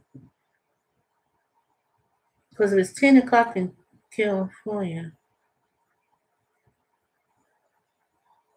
If it's 10 a.m. Pacific time, that means what time is going to be here in Atlanta in the Eastern time zone? I know they're not talking about no 6 o'clock in the morning.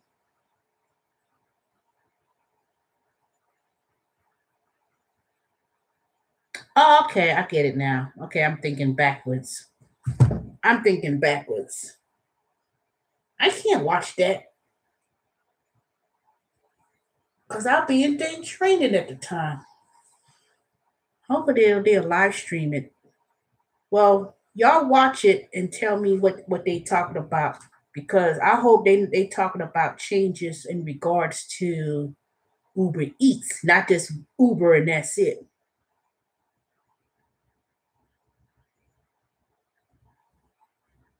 All right, think 1 o'clock. If I'm at lunch or something, I'll watch it then. But supposedly it's only for 30 minutes, so I don't know. I hope they talking something big and about, and it includes Uber Eats, not just driving people. Then they got app messaging is here. Now you could deliver message customers directly on your driver app when making deliveries. I'm not doing that. To send a message, tap the phone icon, select contact option from the menu. Nope. I'm only gonna do it when it's necessary. I hope it's something good too.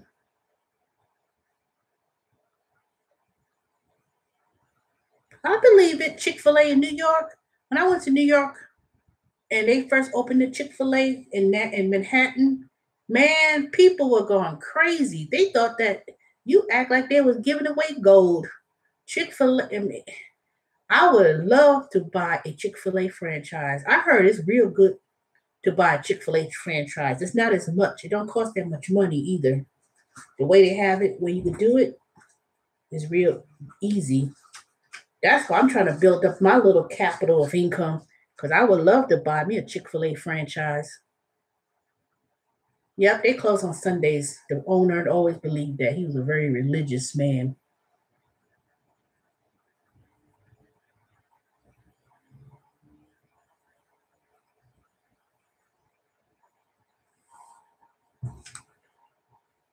This is on Monday? Let me look to make sure.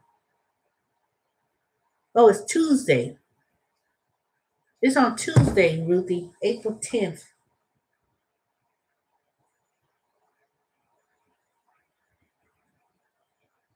Well, if it's for 30 minutes, it can't be a whole lot of talking. So maybe,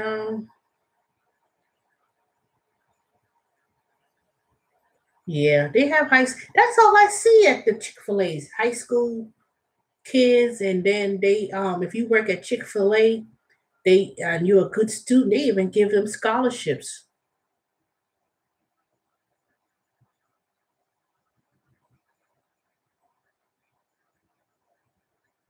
Well, I hope you don't fall asleep, because I sure like to know. Maybe I'll be at lunch or something. Yeah, there are a lot of adults. Cause see, Chick-fil-A. When I was there one time, there's a lot of older people, senior citizen work at Chick-fil-A. It's because, see, they have this policy. They believe this work-life balance. They don't work you to death, and they expect real high standards in regards to how they are treating customers.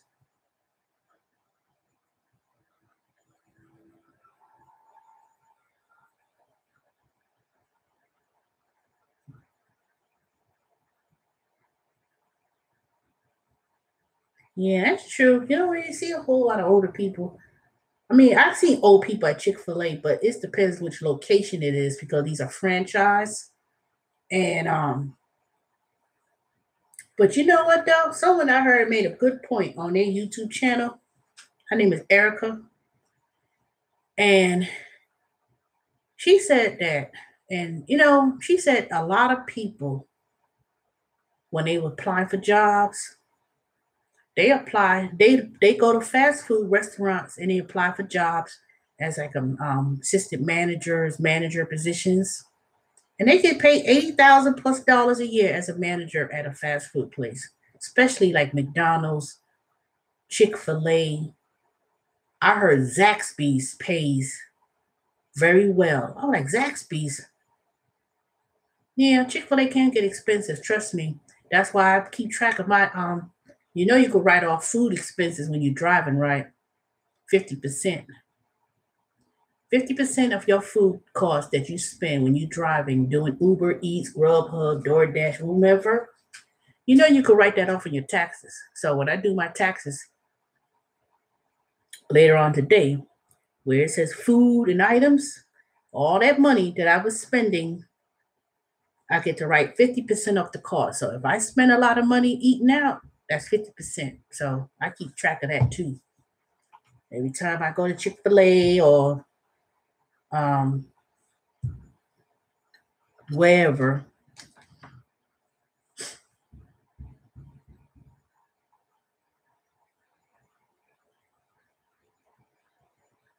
and that's right. If it's too expensive, don't eat it. But I got me the Chick-fil-A app.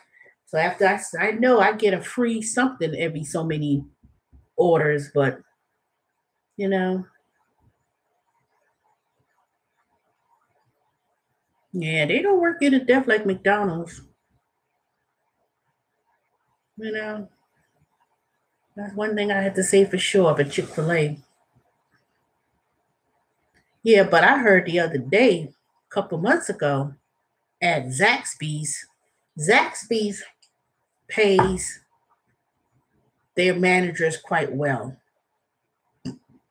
They pay them very well. I was like, what? At Zaxby's to be working in a restaurant? Shoot. Because I'm still trying to put my mind around that.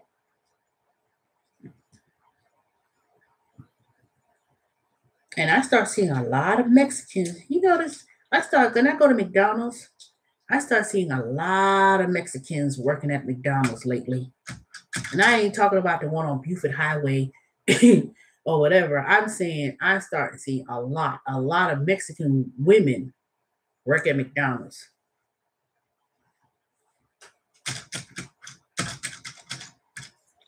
See, look at my little. Uh-oh.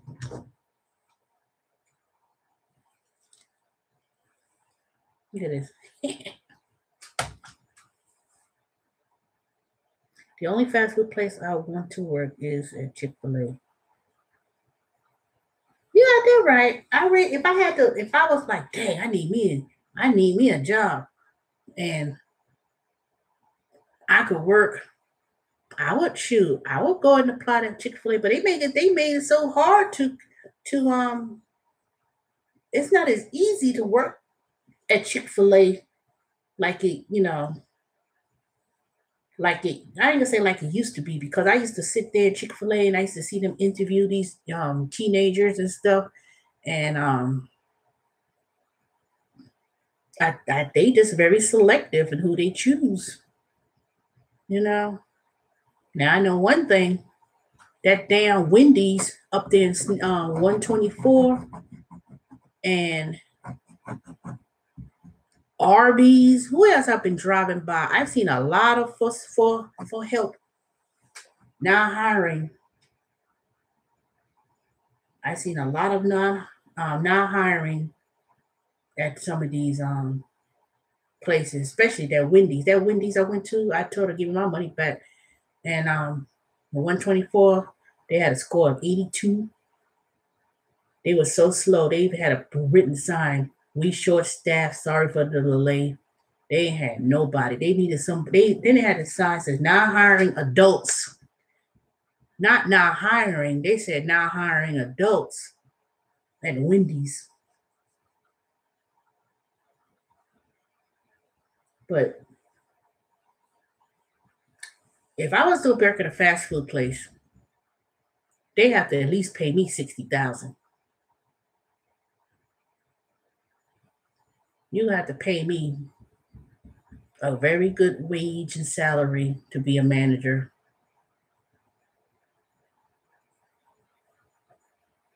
Yeah, it depends on which McDonald's you at, though. Some of these McDonald's, they act like they don't even care. And it depends if it's a corporate McDonald's or a franchise. But Chipotle, I haven't heard too much about Chipotle. I haven't seen too many for sale. For hire at Chipotle. I don't think there's as many Chipotles than they are. I don't see a whole lot of them. I just know Zaxby's is good.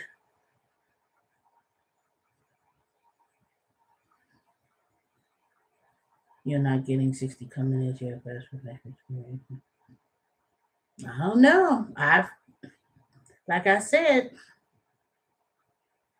they as a manager trainee for McDonald's, that's what they paid.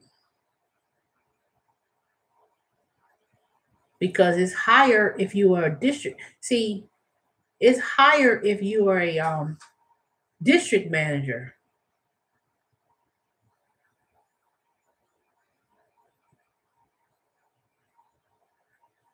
I know I spoke to the McDonald's. I'm not doubting what you're saying, Vicky, but it depends on. See, that's the catch, though. I know with McDonald's, if it's a corporate store, they pay you a little bit higher than the franchise store coming in as a manager at McDonald's. I know that for sure because I spoke to the manager at the McDonald's last year in the summer, and he told me that it depends on if it's a franchise. As he said, if it's a franchise, they're not going to pay that much. But if you come in the corporate McDonald's, they'll pay you about that amount because because you start in there, you do everything, and then you got these like 3 months training or 4 months training, and then they pay they really pay that, Vicky. I'm telling you, they pay it. But you have to don't go to the franchise McDonald's, go to the corporate McDonald's. The franchise McDonald's um start out at less. They start out at 35, maybe 40, and they may pay a bonus, um but when you so I asked them, I was like, well, how you get experience and in terms of working in the fast food? And he said, he said Zaxby's. And said, go to like Zaxby's and then try to go in there.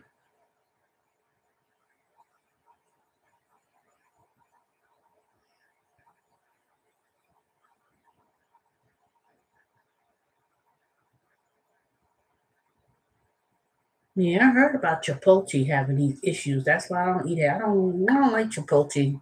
This stuff, they had that food scare, poisoning food scare one time. Oh, okay.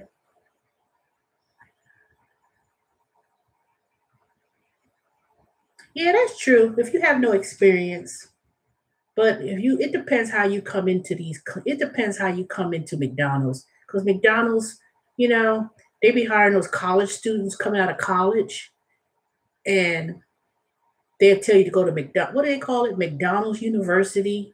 And if you come in on that level as a college graduate, you go to McDonald's school or something like that, they call it. And then you come in as a trainee, manager trainee, and then they'll put you in the stores. So even if you came with no experience, if you came in as a college student, graduate program, you do that. That's where I heard it. That's where I've heard it from when I first heard about the McDonald's and how they were paying very good. Because the corporate office in Atlanta for Chick-fil-A, I went on their website and they got some really good positions at the corporate office in Chick-fil-A. And yesterday when and I also went to Arby's headquarters, in Sandy Springs, where they got that big sign. This is Arby's, is on a building. Um, they've been that's their corporate office, and they have a lot of positions within the corporate office of a lot of these restaurants. because when I went to get my drug test done yesterday, I met this black lady, and she was sitting there, and she said she was waiting for 2 hours to get her drug test done. And I asked her about what job she was going for, and she said she was going to be working for something restaurant group, which owned all these restaurants for Arby's or something. And she said that she was going to be working at the corporate office. And she said it was like it was less money than she was used to getting paid, but she was saying she was getting 54,000 a year, but she said she just got through a divorce, so she said she would take no, they offered her 53,000 a year, but she was negotiating about the salary, so she said she took it because they was trying to. So she took a job. It was 53,000 working in a corporate office at a fast food place, and she wanted to get 50, 58, but negotiations. So she ended up taking that, and I was like, shoot, that's pretty good. 53,000, 54,000, one of those things she told me. So, but to me, it's like you have to almost look at the industries that are growing. It's always going to be some kind of restaurants. Restaurants ain't going anywhere. But there are positions that's in the back office, even if you don't, work at, dropping the fries and making the burgers and being quick. Sometimes you have to kind of come in at a certain level to get your foot in the door and really not stay at one job for 5, 6, 7 years. I wouldn't be, saying, okay, I will be a cashier for 7, 8, 9 years. No, because they offer so many programs and so many training, like at the McDonald's. Go to McDonald's the next time and you will see it. And I was like, wow, these Mexicans up in here, that's ridiculous. But they had offered free training to go to school for English language skills, and they had all the benefits and stuff listed. And I was like, dang. And the main thing they was focusing on was these English classes and all this kind of stuff. When my daughter was in high school, she would train all of the new managers for McDonald's, but she would not take the position herself. Now she has 2 companies licensed, insured, and bought it.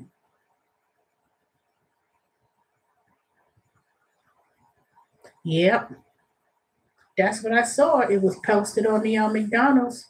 And they was talking about all these scholarships and education programs and this and that or whatever. And I was looking at it. And I was like, and I was like, you know what? I said, shoot, I'm gonna sometimes you have to not have tunnel vision. That when someone said, I heard on a video yesterday, that sometimes we looking for that cushiony job, that office job.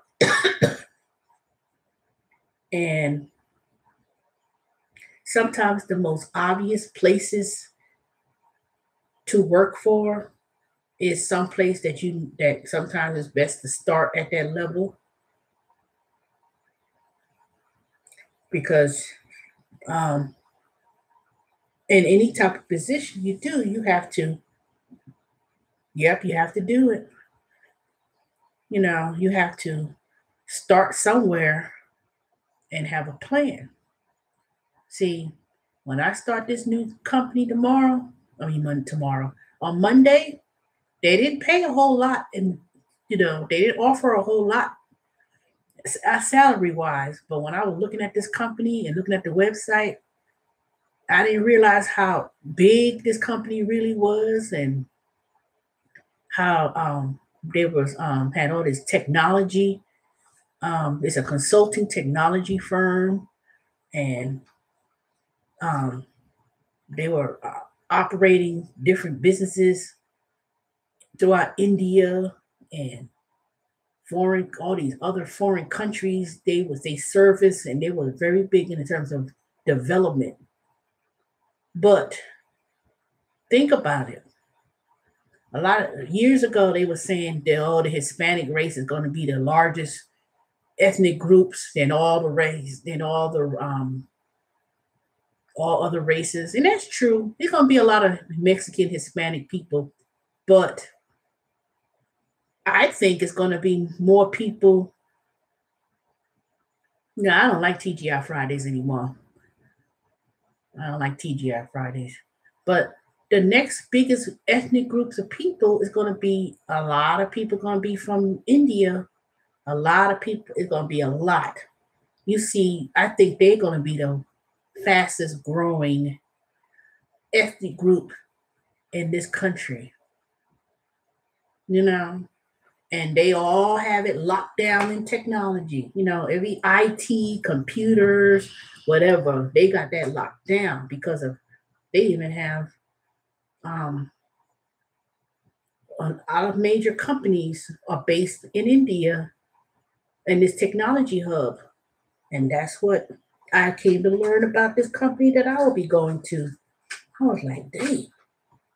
And I knew that. I knew it because I always follow up on little things like that. So, and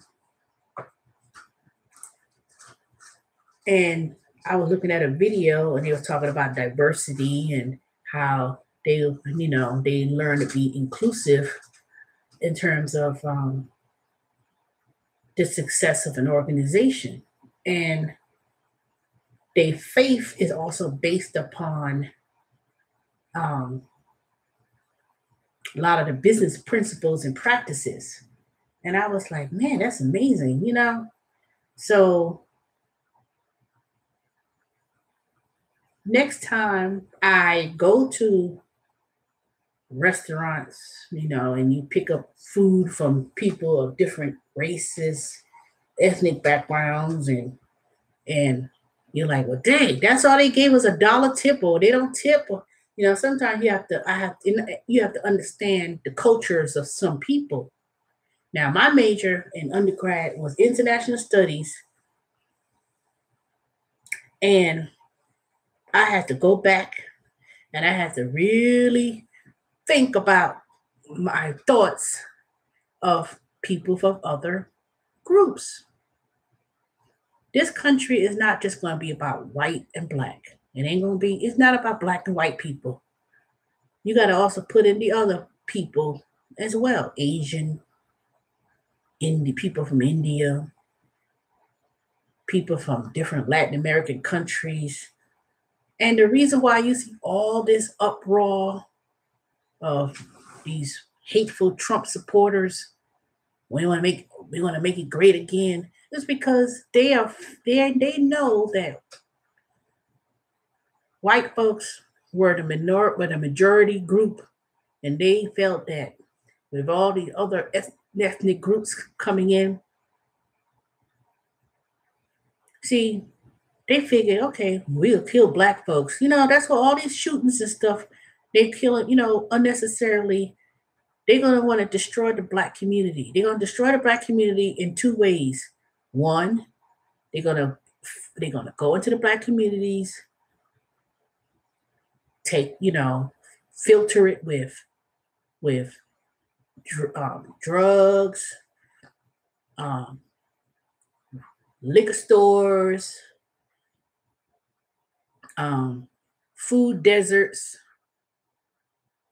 because they already have black folks been conditioned over 400 years of slavery in this country and living in this country and being, we're the only group of people who were brought to this country against our will. Now, I'm not talking about Jamaicans. I'm not talking about people from the West Indies, but because that's why they have a different attitude. African-American black folks who has, and not every black person probably could trace back and say they came in slavery, but that affects And the psychological of slavery has been brought upon us generation after generation after generation after generation after generation. So, you know, we've overcame Jim Crow, slavery, um, um, all sorts of the civil rights movements, all of these things, all of these things.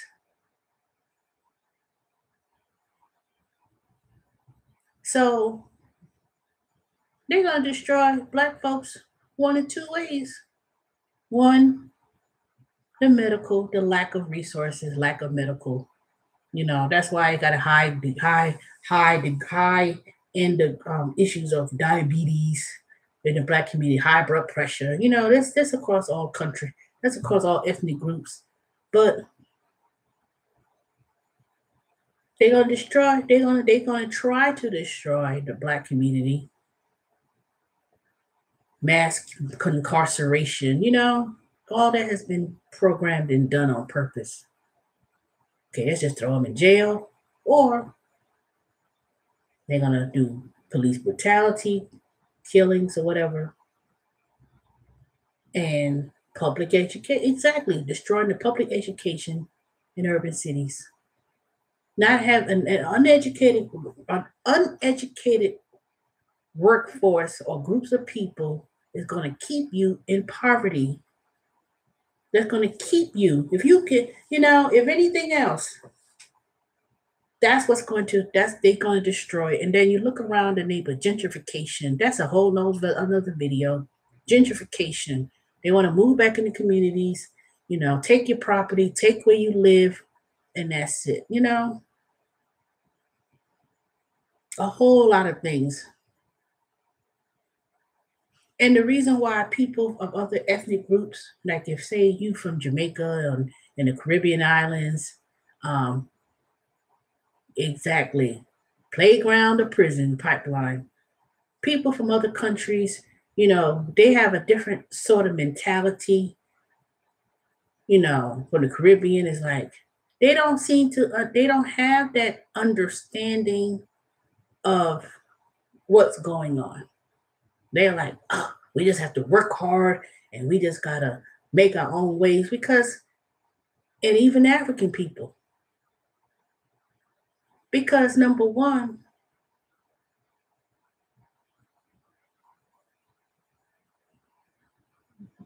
they don't have to so much rely on white supremacists and ask for things. Depending on where they came from, depending what countries they came from, they were forced to be economic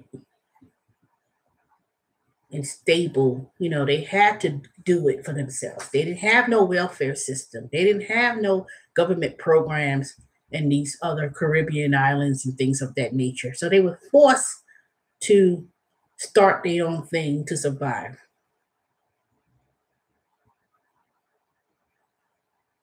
Exactly, TD Star. You try to explain that to other people from these islands and African and they don't seem to understand. They like, you just have to do is work hard. All you got to do is, and yeah, they come here and they drive a cab and they say, well, I used to be a doctor in my country. If you were such a doctor in your country, why you came over to the United States driving a cab? They put their nose down on black folks who've been in this country. And then I remember years ago, this one African girl could call me, you a slave.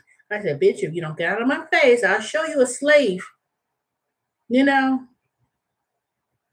Because they got so dang conditioned that they even start to believe about African American black folks in America as being below. And they got this attitude that they are beneath, we are beneath them.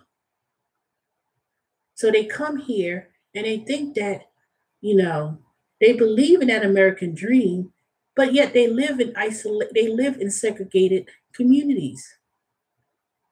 Mexican people of other countries, they are They start their own business within their own community, serving their own people because that's how they were culturally brought together to understand. Somebody says, "Oh, I'm coming to America," and you coming from whichever African tribe and country, you already got a network of people that you could go to. You go to the little slums and little ghettos, and they all live in the house. Seven, eight, nine, or 10 of them living in the house. They send money back home. They start their little businesses to serve within their own communities. You know, think about it. When you drive around doing Uber Eats and Grubhub and all these other companies, and you be like, well, dang, they start restaurants and businesses. You know, Black folks was like that at one point. We had our own businesses, we had our own schools, we had our own everything. But the minute you start wanting to integrate with other people, oh, we want to be accepted by white people. We want to be accepted. No, stop worrying.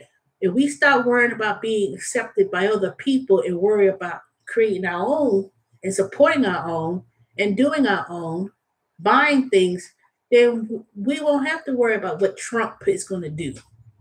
We ain't got to worry about, oh God, I need to do these gig jobs, and oh, I ain't got no money. Oh, I ain't got this. You really think that I'm gonna sit here and be used and worry about over what any of these other companies choose to do? No, you're not gonna keep using me. You're not gonna be thinking, um, I'm not gonna do it. I'm not gonna do it. No, I'm not going to do it. I'm not going to be disrespected. I'm not going to be talked to in any sort of way. I'm going to do it and I'm going to say, okay, you know what? I'm going to make a little bit of money, but I got a plan. See, there's a lot of things that I don't necessarily talk about on YouTube. Oh, I don't even, I wish not, I don't display everything of what I want to do. I'm not going to waste my time with, okay, y'all, let's form it. Let's strike. Let's go ahead. We're gonna want more money. They give a damn about what they want to do for you. Now, until it affects their bottom line, then they're gonna be okay, we need to make some changes because it's too much. When you have options and you have choices, you don't have to sit here and bend over to any of these companies and keep doing it and keep doing it and keep doing it. You know? Now, whatever they're going to do Tuesday or whatever changes that we're supposed to be looking forward to do, we'll see. We'll see. That will be something. That will be something to see. I'm not gonna be I'm not gonna worry about, oh, let's change this. Oh, we need more money. Oh, we need more money. Oh, give me money. We need money. Oh, master, please. Because nope. I'm not gonna do it. So sometimes you have to think of yourself as, what is it gonna do for me? What I'm gonna do about it?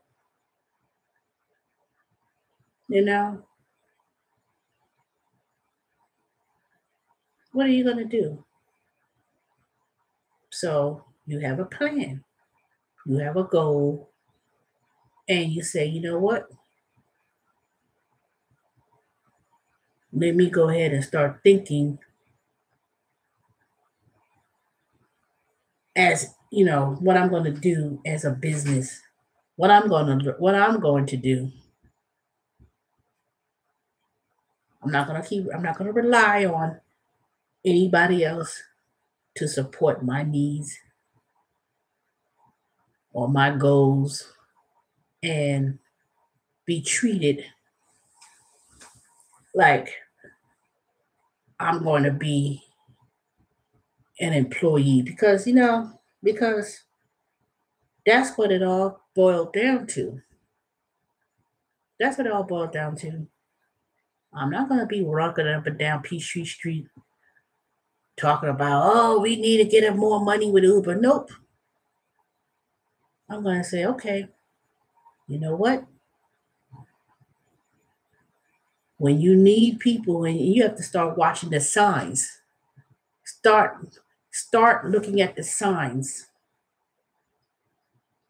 because they keep data analytics of everything you do.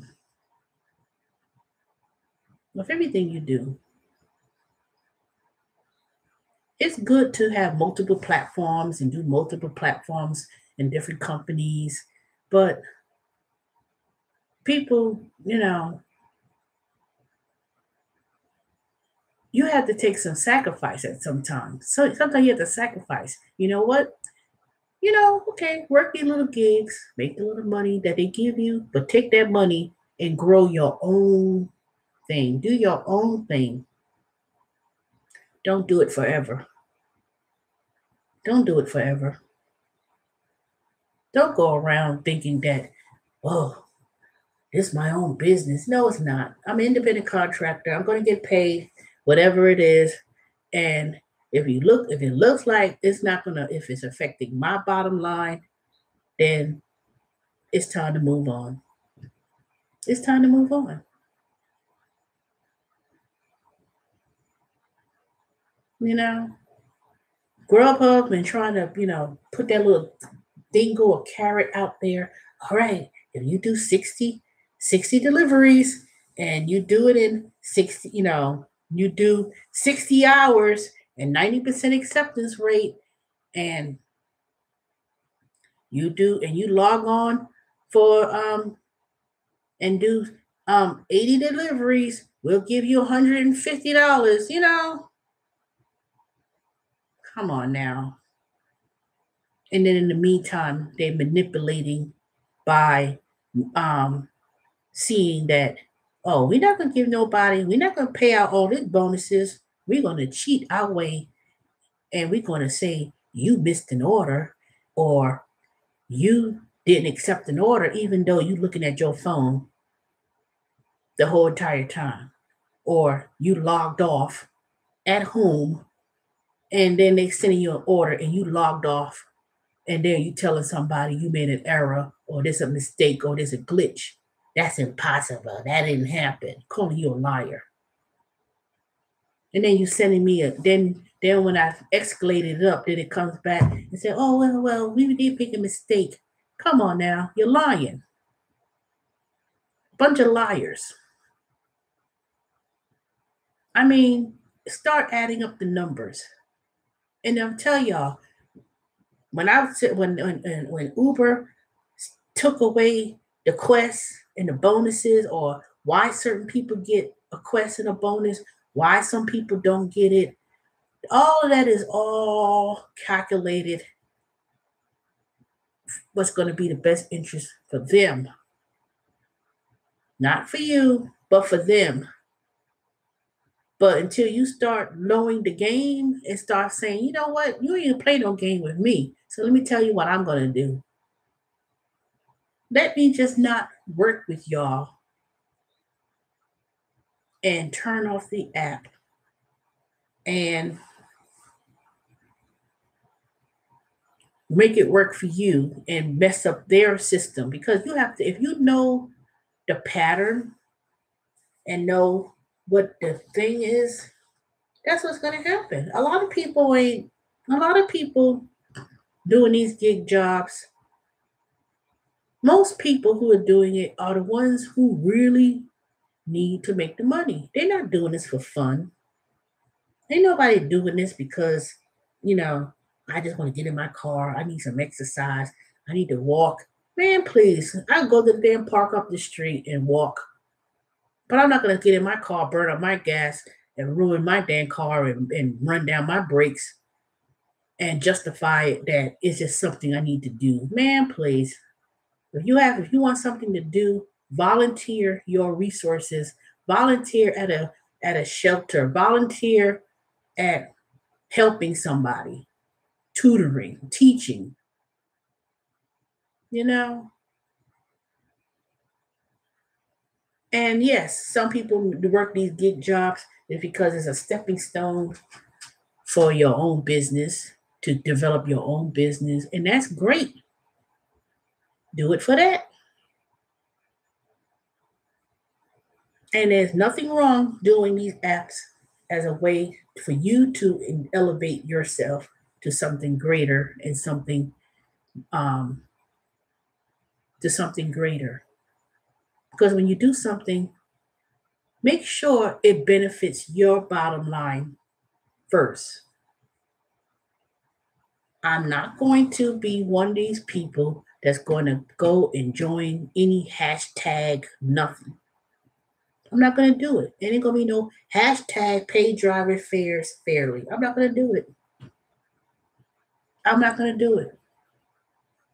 Because when you start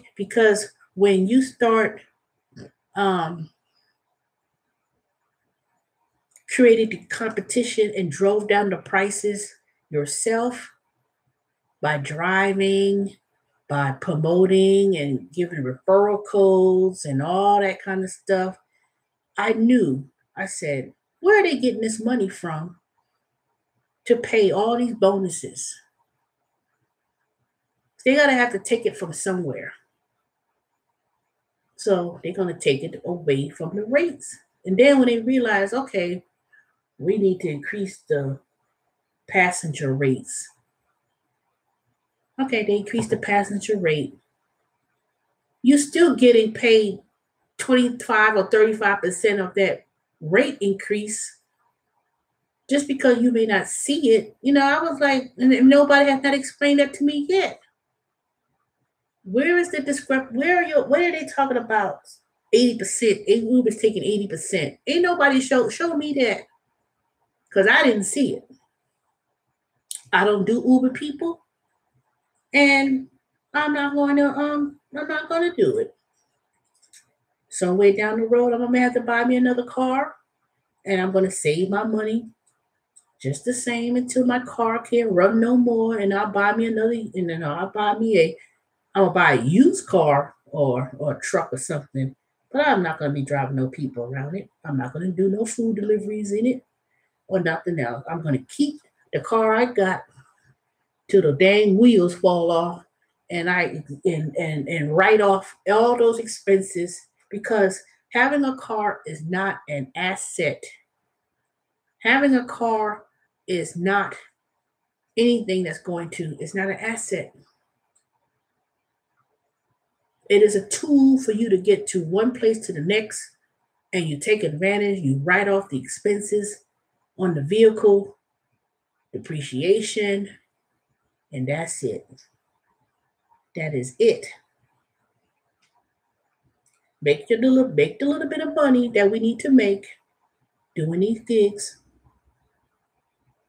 and don't let the money make you. You make the money.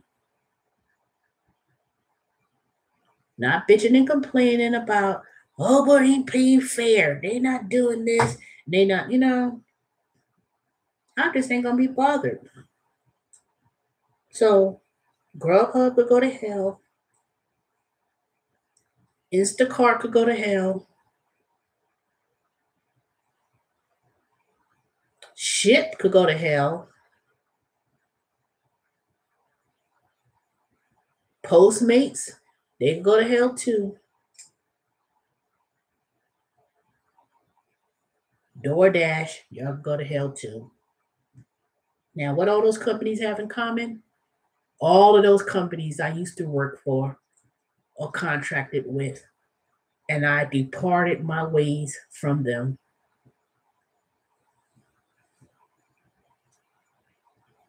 Because it served the needs that it needed to serve me at the time.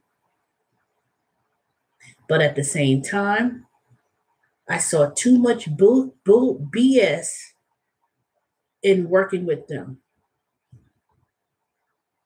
Now, some of y'all may say, oh, that's good money. It's good money. That is good. But my experiences in my videos, when I talked about these companies, you know, and your trolls who get on my channel that talks about it, what you complaining for now? What was your issue again now? If you have such a short extension plan, I'm just venting. I ain't talking about nothing in particular. I'm just addressing some of the trolls that's probably watching my videos, not the ones on live stream. I'm just talking about all the apps that I've been doing in the last 2 years, or almost 2 years, and not quite 2 years. So all these companies that I've mentioned, go to hell. You know, because one thing for sure is that if it starts to become a job and they start treating you like if you're an employee and taking up so much of your time and playing games with the numbers, you know what? I just got this serepteptate. I took one yesterday because my feet started hurting. And I was like, man,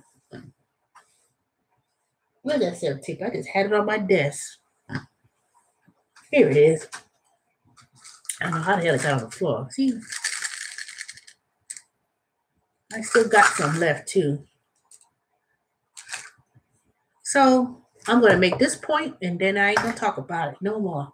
So, like I said, when you start seeing these changes in companies and these drastic changes, and we know one moment they had 2 hour blocks and they have a 1 hour block, and they start changing things around, that's a sign to say, you know what, it ain't worth it no more.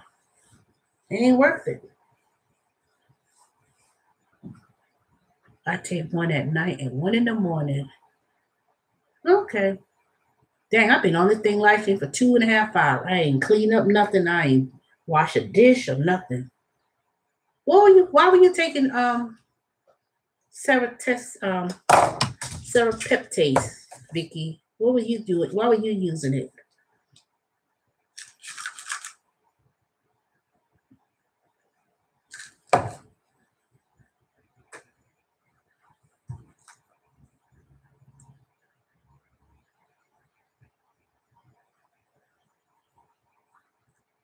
I'm hungry.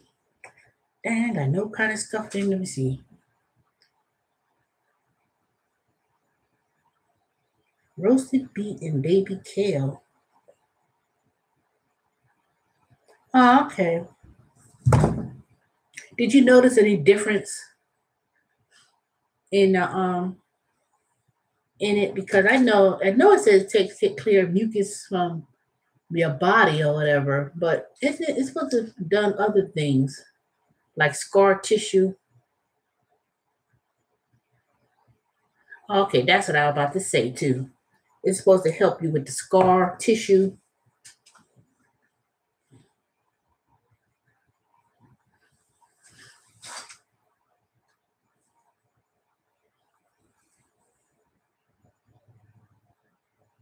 You still doing Uber Eats, Vicky? Because I'm about to turn my Uber Eats app on. I'm just working around the house. But it's early, 3 o'clock. I know it don't usually get no good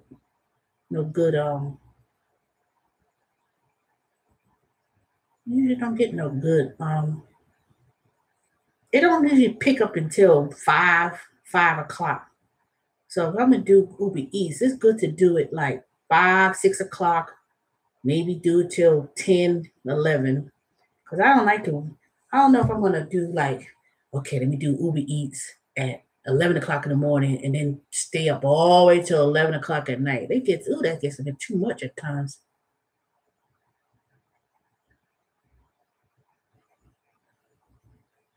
Ooh, dang.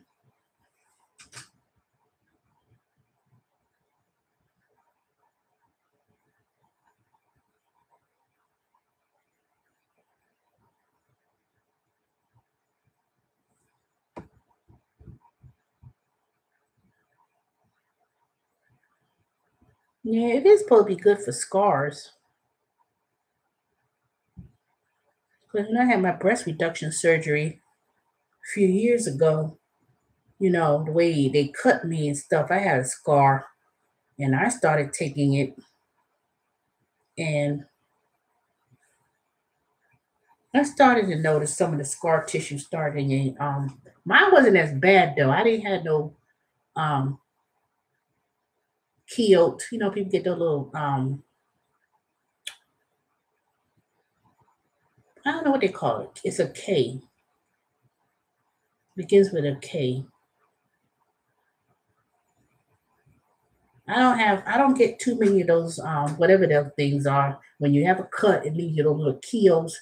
What is it? Key? I can't pronounce it. Kestone.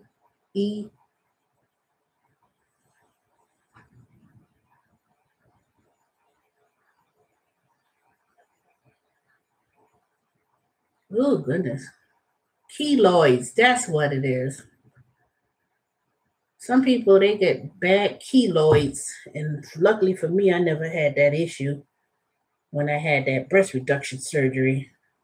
But if you have keloids, I think this was good for that too. For people who have stuff like that.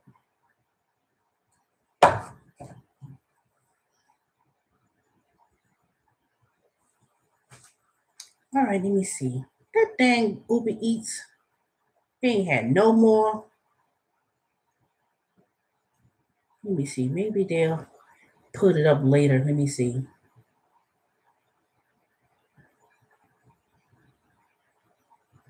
They ain't got no Quest.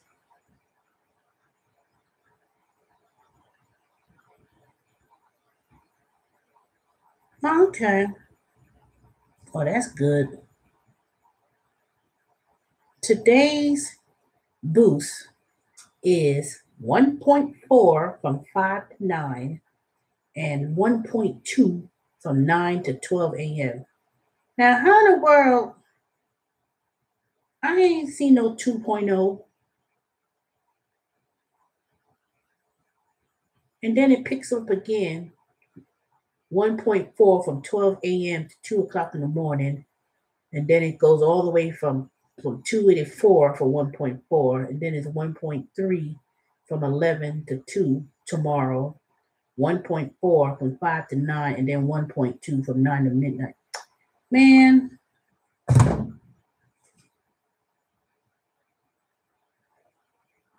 Yeah. You have to make sure, because I heard everybody don't get the same promotions and stuff. You know that, right?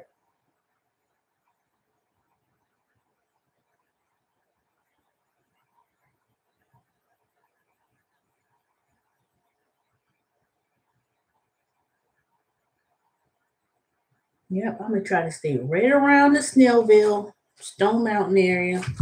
I'm not going to be trying, let me drive all the way down to Decatur and all that. I'm going to stay right where I'm at and just work Lilburn and 78 and 124.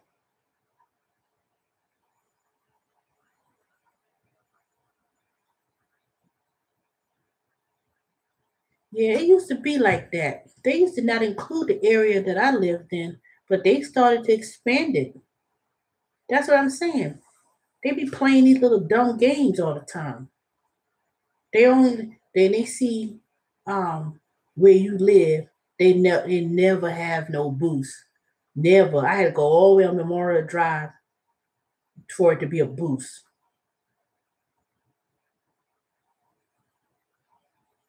So it's like right now, nothing. Ain't nothing going on. No boost, no nothing. So why should I sit there and pick up food orders and get $4 when I could wait until 5 o'clock and then um get the extra $2, $3 depending on how far you go.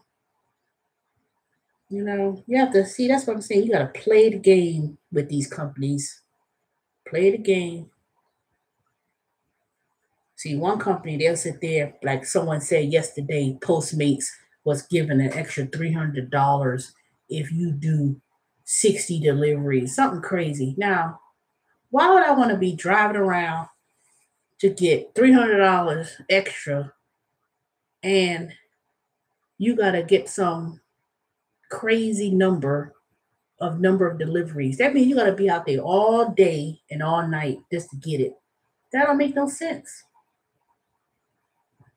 That don't make no sense. And then when it's all said and done, you already burnt up about what? Maybe more than a half a tank of gas, maybe. You racked on a whole bunch of miles. And the thing about it, they know that they just want certain coverage. If everybody was to go and do it and was to jump on board to get that bonus, it ain't that many orders that's going to be able to give out the bonus. You know, they know it. All these companies already know how many orders they get on the average in a certain market. They know how many drivers are on the road doing it.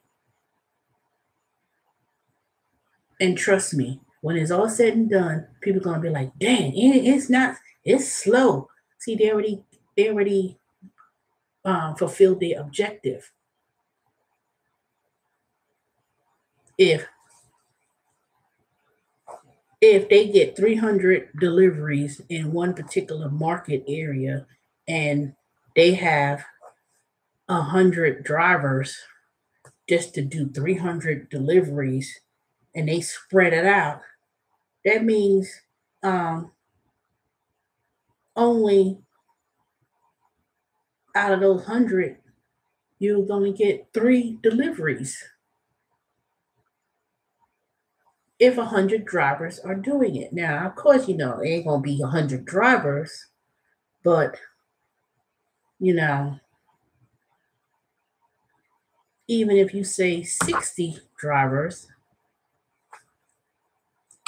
in a market and there's 300 deliveries, that means 5 people, it's going to be 5 deliveries for each 60 drivers that's out there to pick up the food for every 300 orders. And if there is a certain promotion that you have to fulfill, they already know that maybe a small percentage of those people are going to be able to get a bonus or none at all. You know, that's why they put the little disclaimer at the bottom.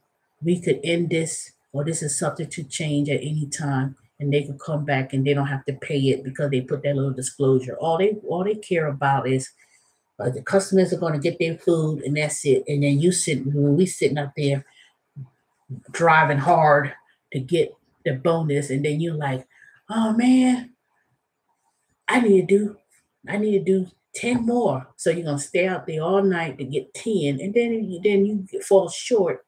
Then what's gonna happen?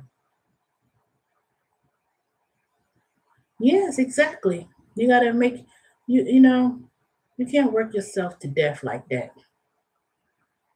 Just like that other person who came on our live stream for this week. I already got 49 deliveries and it's only Tuesday.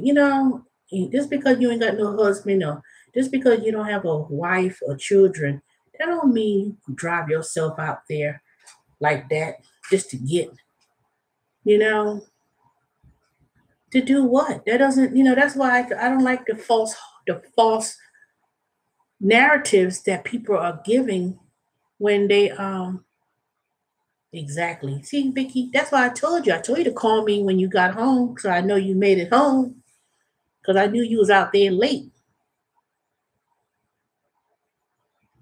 Yeah, they have way too many drivers, and they don't have enough orders.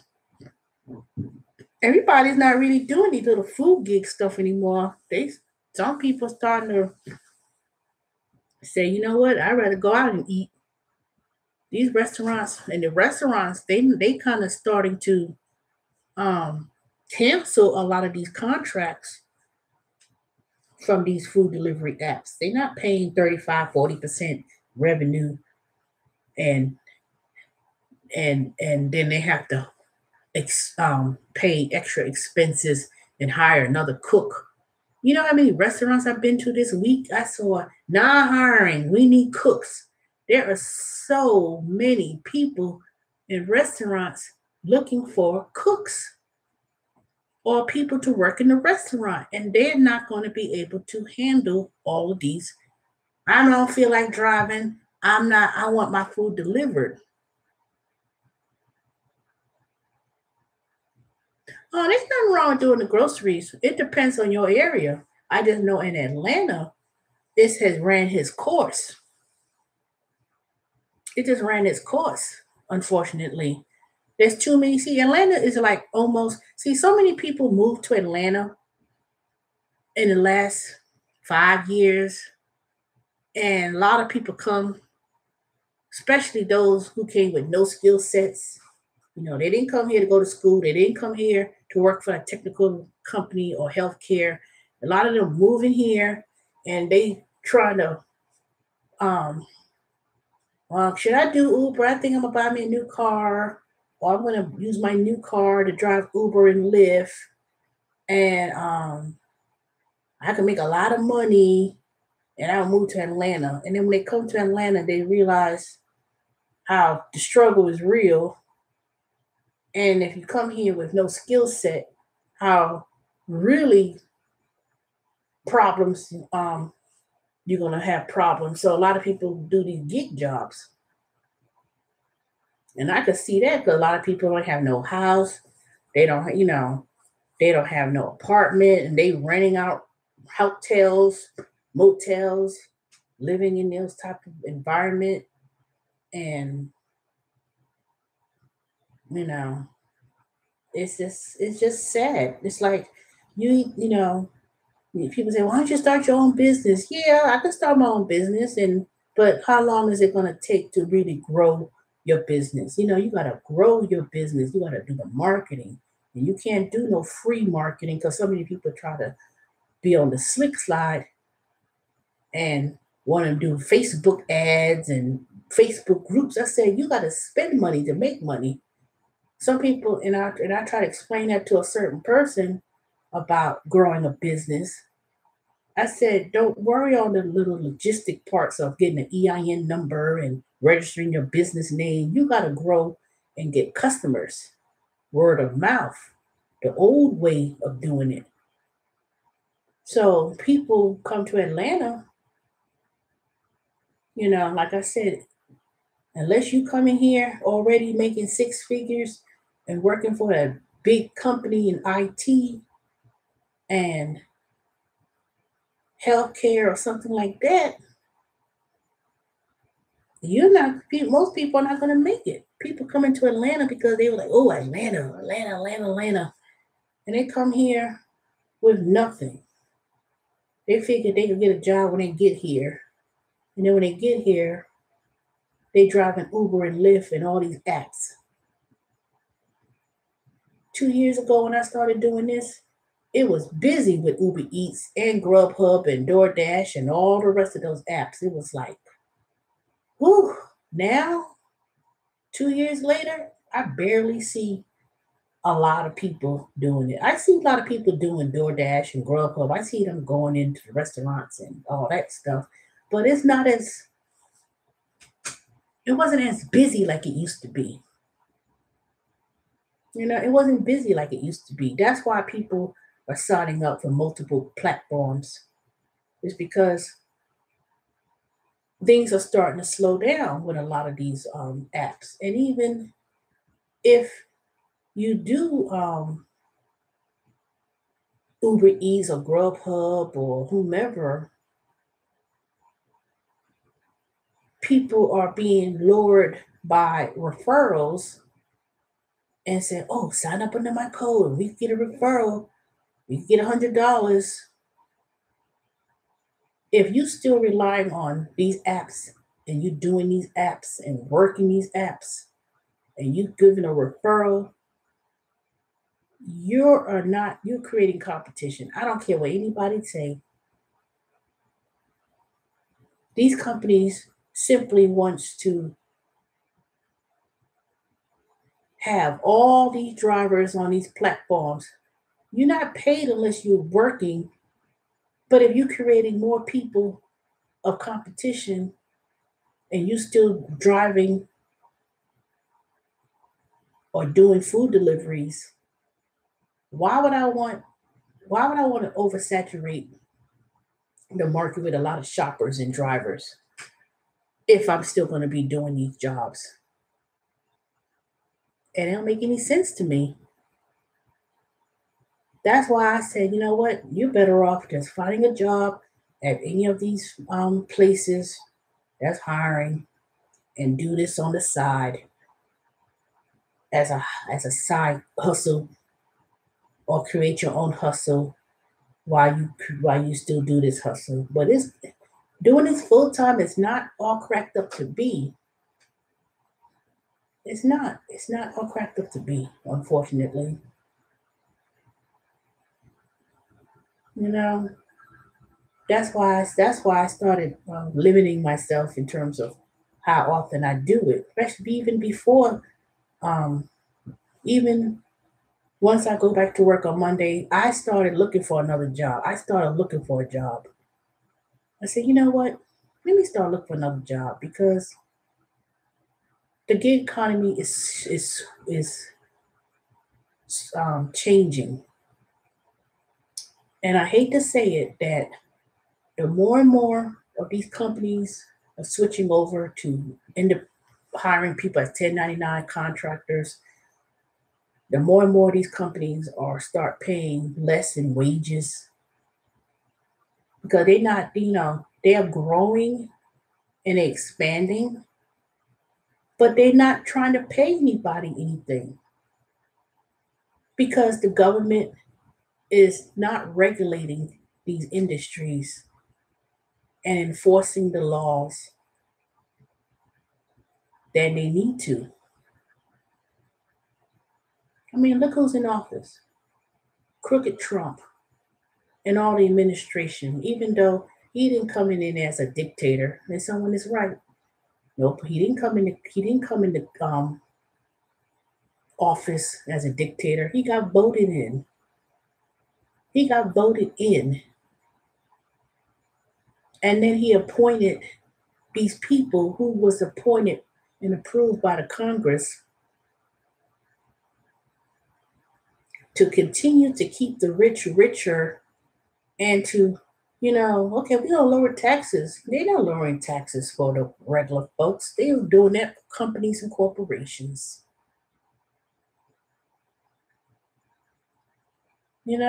That's who it's done for. It ain't done for the regular folks. That's why you have to not be regular.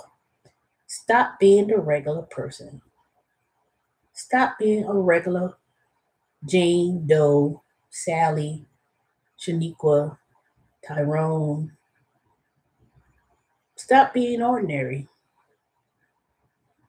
Like Eric says, elevate. Elevate.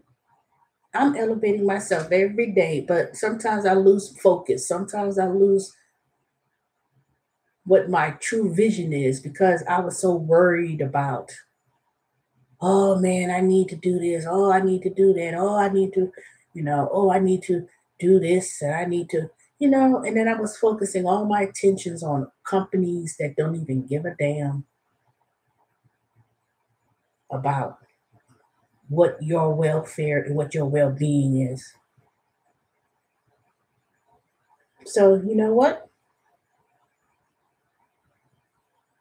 I said, it's time to change the trajectory of what it is that I want to do.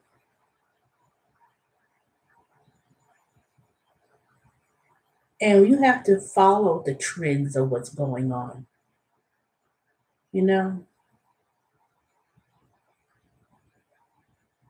because I'm going to tell you, the economy may hit another recession soon. I don't know how soon. I don't, like I said, I'm not an economist, but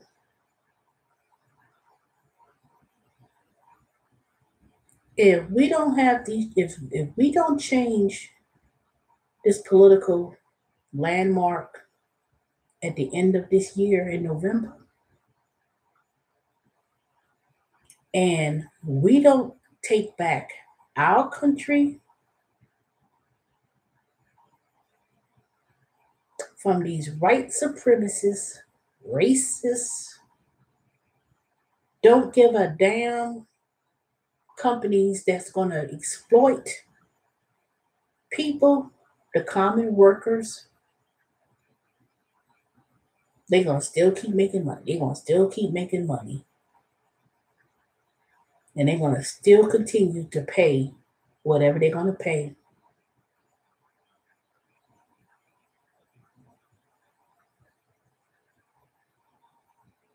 Create your own thing.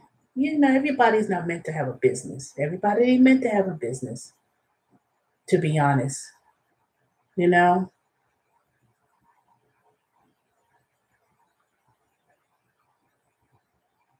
So, to me, it's like, what is it that I could do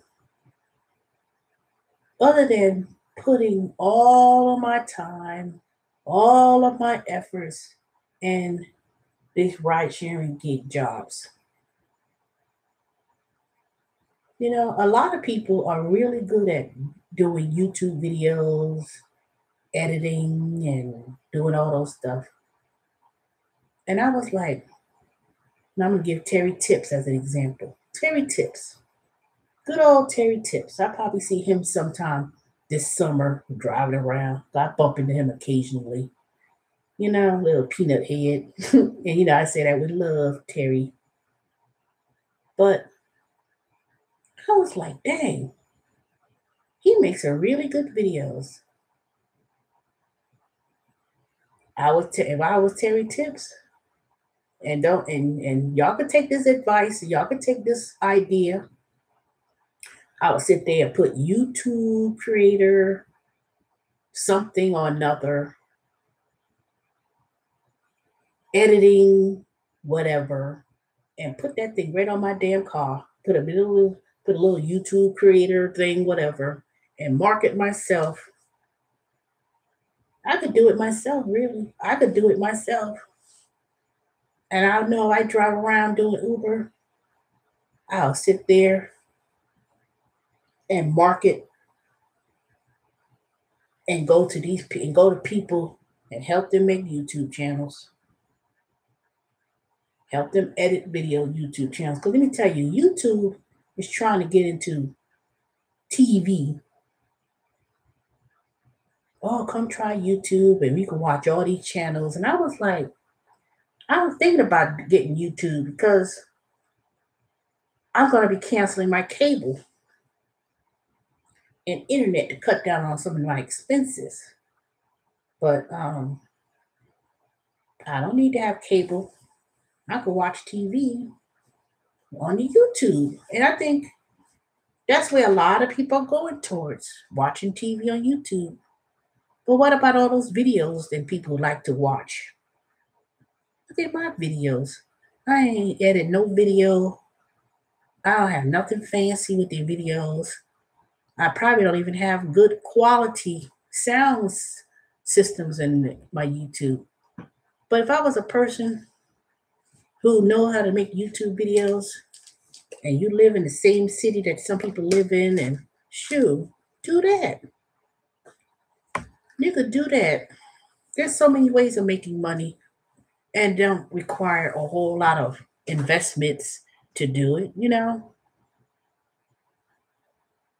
People ask me, why don't you do your own tax business? And why don't you? And I say, yeah, I could do that. And I help people with the taxes and I do a lot of things and I don't charge people money to do it or whatever the case may be. And but it takes a lot of money to get the enterprise software to do unlimited tax returns. You know, that's not free. That thing is like $2,000 for the license for me to do it. And I say, dang. So I started to say, you know what? I'm gonna put some money aside until I could get, that amount of money. And then next year, when tax season come or the end of the year, if I get the license and I'm gonna buy it, then I say, okay, I got money. Let me go ahead and start it. Start small. I'm not gonna off. I'm not gonna open an office anywhere yet. So I said I'll be a mobile tax person. But when I start adding up the things that I needed, magnets, labels, stickers, and cards, and all, that's money. That's money to do it. So I try to market it through word of mouth. I try to market it to when I go to do food deliveries and I pick up things, and some people recognize me on the street and they're like, "Oh, I need help with my taxes." I get, I tell people, I say, "Okay, tell me if you need any help," and then I follow up. They say, "Oh, I had someone do it for free. I got a friend to do it for free." And then I have people who milk me out of resources and information, and then they turn around. Well, I decided to do it myself. It's okay, fine, whatever. And I said, you know what? When you have a problem or something comes around, if something comes up, then you go to that person that helped you, that gave you that free information, because I'm not going to be used anymore. I'll be glad to help my subscribers. I'll be glad to provide information on my channel or whatever. But it gets to a certain point where you can't, you can't allow people to keep continuing to use you of resources and use you for information, and that's it. Sometimes you have to make an investment in yourself, and that's what I'm going to do. I'm going to start making investments for myself, and at the same time, learn along the way. Learn along the way. We are becoming peddler society with the dismantled unions, pensions. Everybody is on their own. Yep. Everybody is on their own. They're on your own. And when all these things starts to go away and they create, companies and businesses,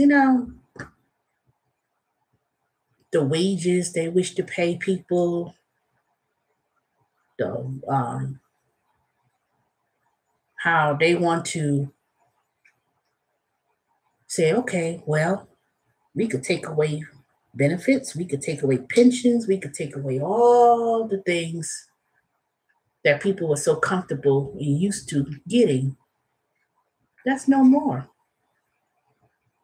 That's no more. And companies are coming about or being developed as technology companies. They're not providing any service. They're not even hiring. They get other people to do it, to be the slaves of doing their own um, work. When I worked at Amazon, when I was working initially customer service on the phone as a virtual customer service, answering calls on the phone, I had to run from doing Instacart from in the morning up until about 4 o'clock in the afternoon. I had to rush home so I could be logged onto my computer to take calls for Amazon. This was the training, from 5 o'clock until 1 o'clock, until what was it, 2 o'clock in the morning? It was 1 or 2 o'clock in the morning. 2 o'clock in the morning. And then when I was working with them from home, I had to use my own laptop. I had to use my own phone, landline phone, internet service. Oh, that's right. I got to remember all that when I got my write off. I had to use their own internet and everything to work with them. You know,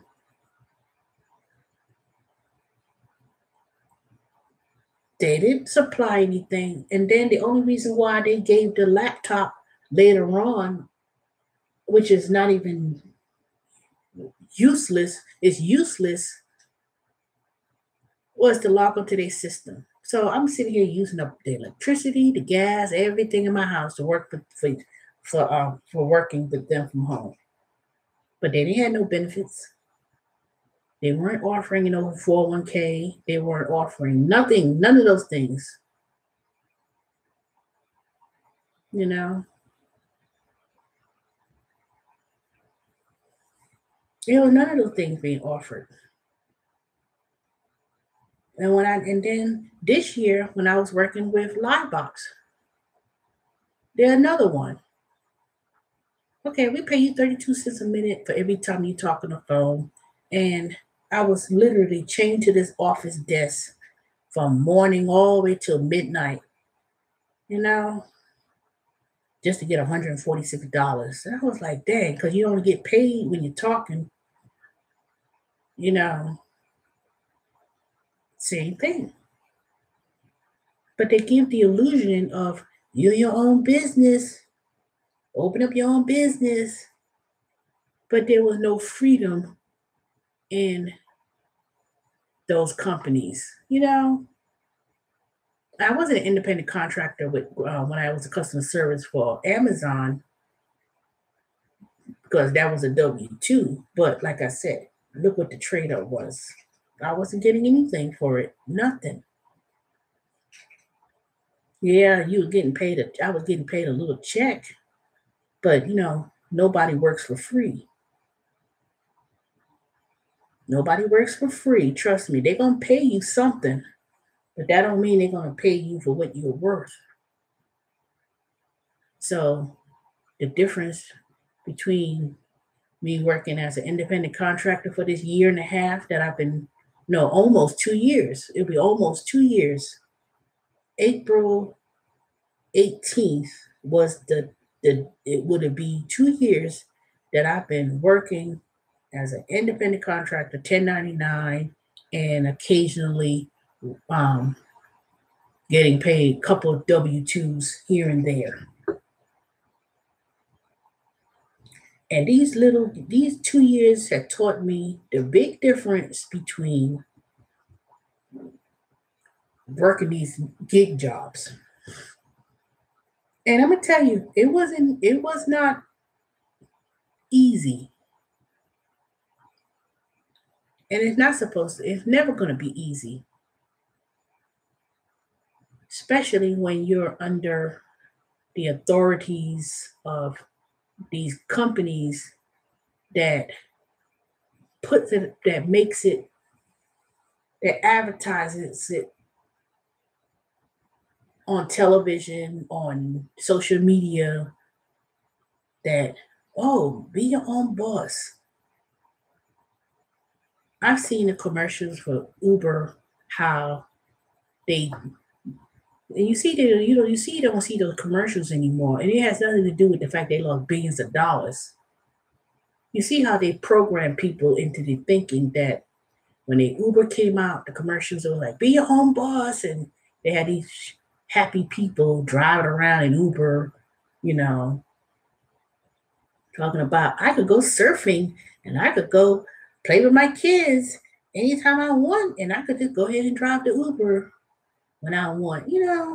Come on now. Who did they find? Where did they find these people at that was talking like that? You know, I could assure you that these people who were doing all that smiling, I drive Uber. Let me tell you, they didn't have to Lyft. Oh, I do Lyft, and let me tell you, I never seen no Lyft commercial. They always had marketing, advertising, print. Most of their advertisings was that kind of way. But certainly you was a partner. Then suddenly, all of a sudden, they took our partner out of the equation when he used to talk about it. Now they minimize you from being a partner down to um I don't even know what they never said. They never gave a word. They never did. I know they used to say partner. Now it's not even, you're not even a partner anymore. You might as well put fool on the advertisement because that's exactly what they've been doing, suckering people and you being treated like a fool. You know, that's exactly what it was. You're being a fool and they treating you like a fool. And I've never been so disrespected verbally by one person with Grubhub. And all these, look at this, and all the years I worked with Grubhub, these almost 2 years working with Grubhub, you're going to sit here and tell me it's impossible. That couldn't have happened. That didn't happen. You know, no. And the only reason, and don't let me get on Instacart. Instacart, you know, this person said you went drove through their community. How did I drive through your community and you have it a gated community where there's no way that anyone did that? And you call me, but you can't prove, but you can't show me the proof. Then another company I ain't gonna deal with wanted me to deliver food on a boat and get out of my car and go on a scuba and walking across to deliver food to somebody's boat and they didn't even, stupid stuff like that. I'm not going to be made to be made foolish. You're not going to make a fool out of me with these companies. No more. No more will I be treated in any kind of way. But you know what? It's going to get to a turning point for a lot of y'all. I don't know what it is, but I'm only going to speak for myself. You know why I make my videos the way I make it? It's because I want to be open and transparent about my experiences. So don't let my experiences change anybody else's position or thought. You may be a great person in doing grocery shopping. You may be a great person in terms of meeting people and and that may be the only way that you could make money for your families and pay your bills. That's great. I don't have no problems of people's choices. And I don't want to feel like I'm not being grateful. I mean, I'm grateful for the fact that I was able to make income with all the platforms that I worked with. I was, 90% of my experience was quite positive with these companies. Some of them I messed up on my own. Some of it I didn't really do it the right way like I should have. And if I got kicked off and I did something wrong, then fine. You know, I shouldn't have worked 5, 7 zones at one time doing ship and messed it up and driving all over Atlanta like a fool. But when you don't follow a certain protocol of doing things and you mess up and it's reflected, then it mess up. So be it. So be it. And sometimes some things you could work it, and if it don't work for you, you say, you know what? Okay, it's time to move on. I don't want to do it anymore. Let me just go ahead and do something different. And that's one good thing about being independent contractor. You could do it when you want to do it. You could stop when you want to, even though they don't want you to stop. But it has to be, you have to look at it from your own well being. Don't kill yourself working 70 hours, 80 hours, doing any of these gigs, jobs for the sake of I need to make the money because if you was being paid more money at one point and they and decrease it to the point where it's $3, and you driving 40 miles and all, it's not, don't do it. Don't do it. It ain't worth all of that. Look at your bottom line. Look at what you made, what you're spending, and really look at the big picture. Sometimes to be honest, I had to finally, and I'm gonna end this video in the next 5 minutes because I've been talking since 3 hours and I never made no videos this long. Look at the bottom line. After a year and a half, 2 years, that you do not see yourself elevating to a higher goal and is taking away from your peace, it's time to look for a job. I'm not going to beg for money on YouTube for gas money. I'm not going to say, oh, I need gas money. I'm not going to do that. I would never do that. Never. I would never put up a link of a donation for anything unless it's something like, okay, y'all, it's my birthday, something maybe I'll do that, but I doubt it. I doubt it. Maybe I do it for my family members because, one of them owes me a good grip of money, but I would never go on YouTube and feel I have to beg for money. No, because there's a couple of y'all that I know went out there and did it, talking about a GoFundMe account, and told stories about I didn't have money for rent and the birdie stole it out of a box or something crazy. I was like, we really went there to do that. Now, I will drive Uber Eats and I will do whatever before I subject myself on social media begging for money. That just don't make no sense. It's time to move on to get a real job. Some of y'all are too young. You're in your 20s. Some of y'all look like your 50s. You're looking ragged. It's running you down. And I ain't saying that to be mean, but I'm not gonna let something run me down to the point where it starts taking away your peace. Like I told y'all, I will work at a supermarket or find me something. It'll be time to look for another job. Trust me. There are plenty of jobs out there.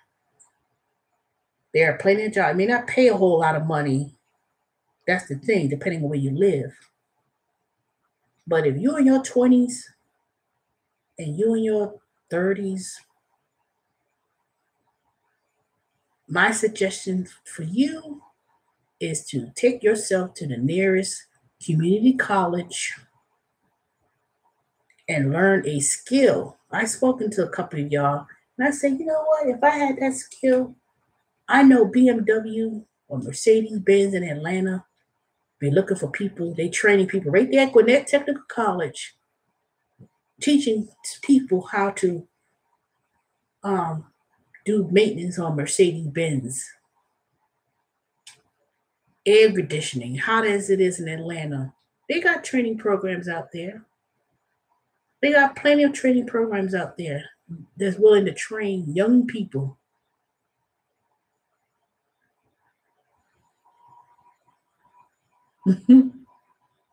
Exactly. I'm not gonna be begging for donations. Wait, I mean, ooh, I need money for gas. Man, please. I will go in this damn coffee can that I got in this damn safe in this damn drawer and count out all the money and do that before I'd be begging.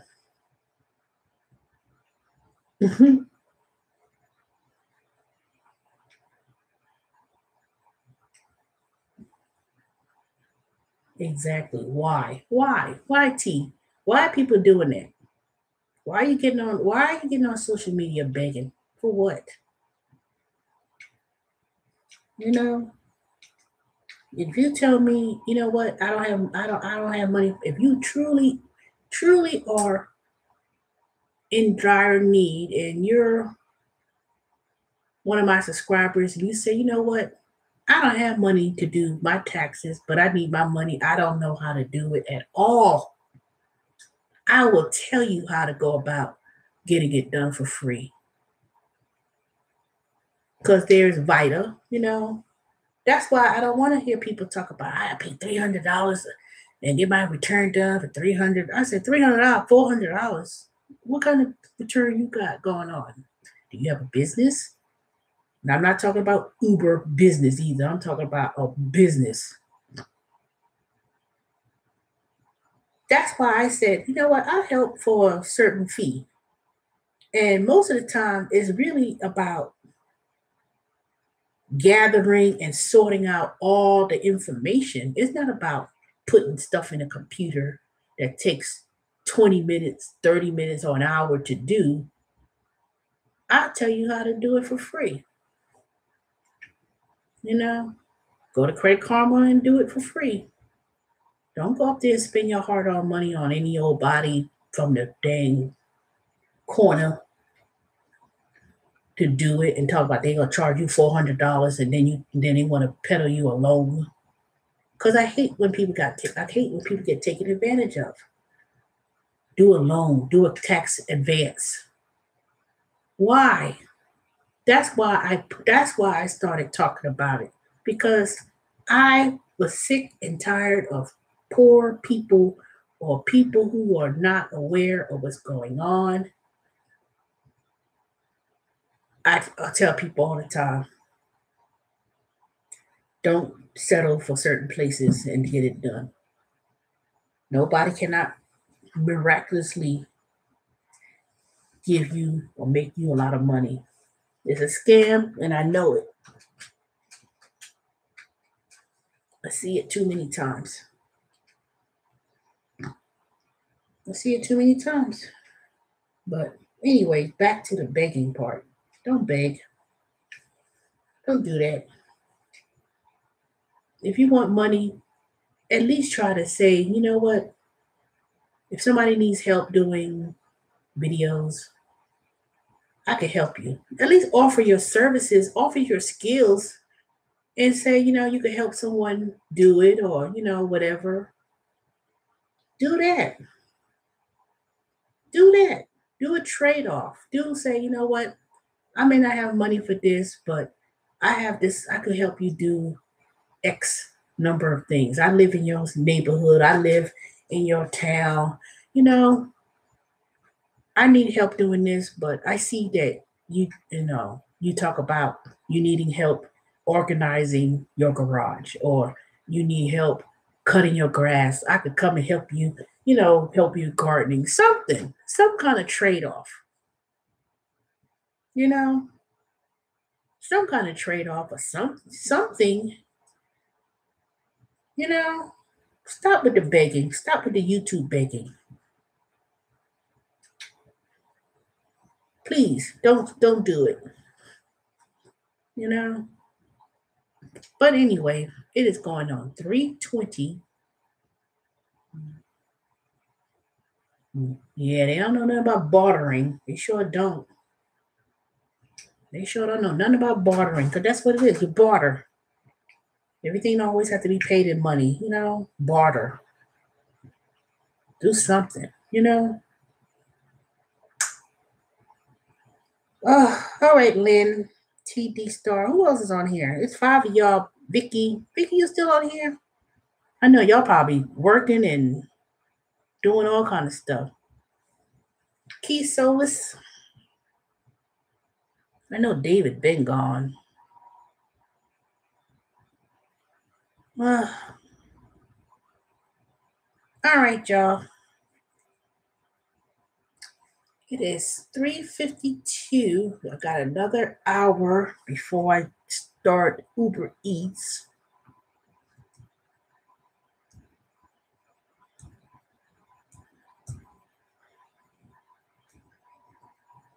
Let me see what I could do.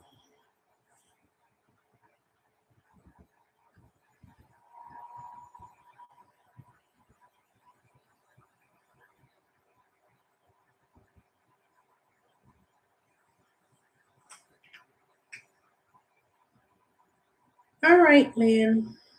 T. Vicky. Yeah. We will see how it is. But like I said, I'm going to do it today. I'm going to see how long I'm going to do it for.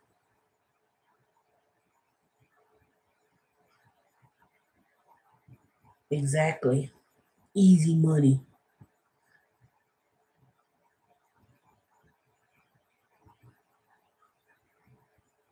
Yeah, I like doing, to be honest with you, I like doing Uber Eats more so towards the evening time, especially if it's especially in certain areas. So I'm gonna start out over here in my area, but depending on, see, now that Uber don't have that cancellation and that acceptance rate feature anymore, I could pretty much try to keep myself in a certain area and not be all over the world. Not today.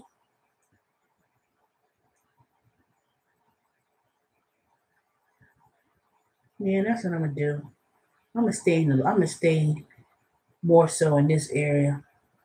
I'm not gonna go to Alpharetta. I'm not gonna be all up in Duluth. I'm gonna try to stay right where I'm at. Because there are other things I do need to do later on. And then tomorrow, most definitely I need to, I'm not gonna be out there late tomorrow either. But all right. I'll probably be on later on when I'm driving about. And then I'm going to let me try to let me see what time I'll finish. 5, 6, 7, 8, 9, 10. I may do until 10 o'clock. I'm gonna try to do 10 to 11. No, 5, 6, 7, 8, 9, 10, 11. I'm gonna try to do 6 hours. Yeah, that's what I'm gonna do. I'm gonna do about 6. Call it that'll be a good time. I don't think it's gonna be busy today in Atlanta. It's just, let me see. Atlanta's the soccer gonna be 7 to 8:30 p.m. Mercedes-Benz Stadium. Nope. Buckhead. Lots of people are looking for a ride to the game. Not.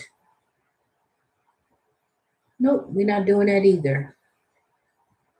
Well, I don't do people anyway, so it don't make no difference. So they're talking about they need a ride and all that stuff. And that ain't gonna be me.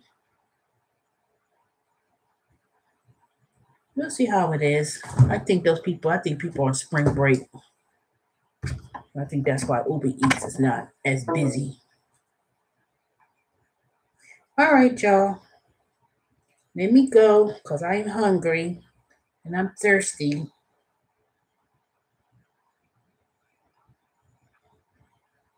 I'm in the suburbs and I stay in the suburbs. And when they try to pull me closer to the city, I don't go back to my stuff.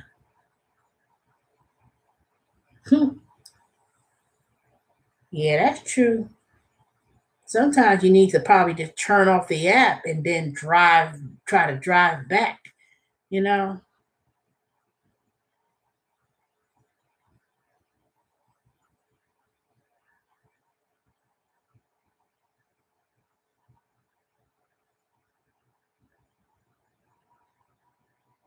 Because I'm in the suburbs too, Lynn. You ain't dragging me all over the world. I'm gonna try it out today. I'm gonna see. I'm gonna really test it out today. Because like I said, now that they have that, they don't have that acceptance and reject rate and stuff like cancellation. They don't have that on this app anymore. Yeah, I'm gonna do that. You ain't dragging me downtown. I'm sorry. We ain't doing that. Now, if I was doing something else, yeah, maybe, but not today. Okay, let me go. Oh, sometimes you do. Yeah.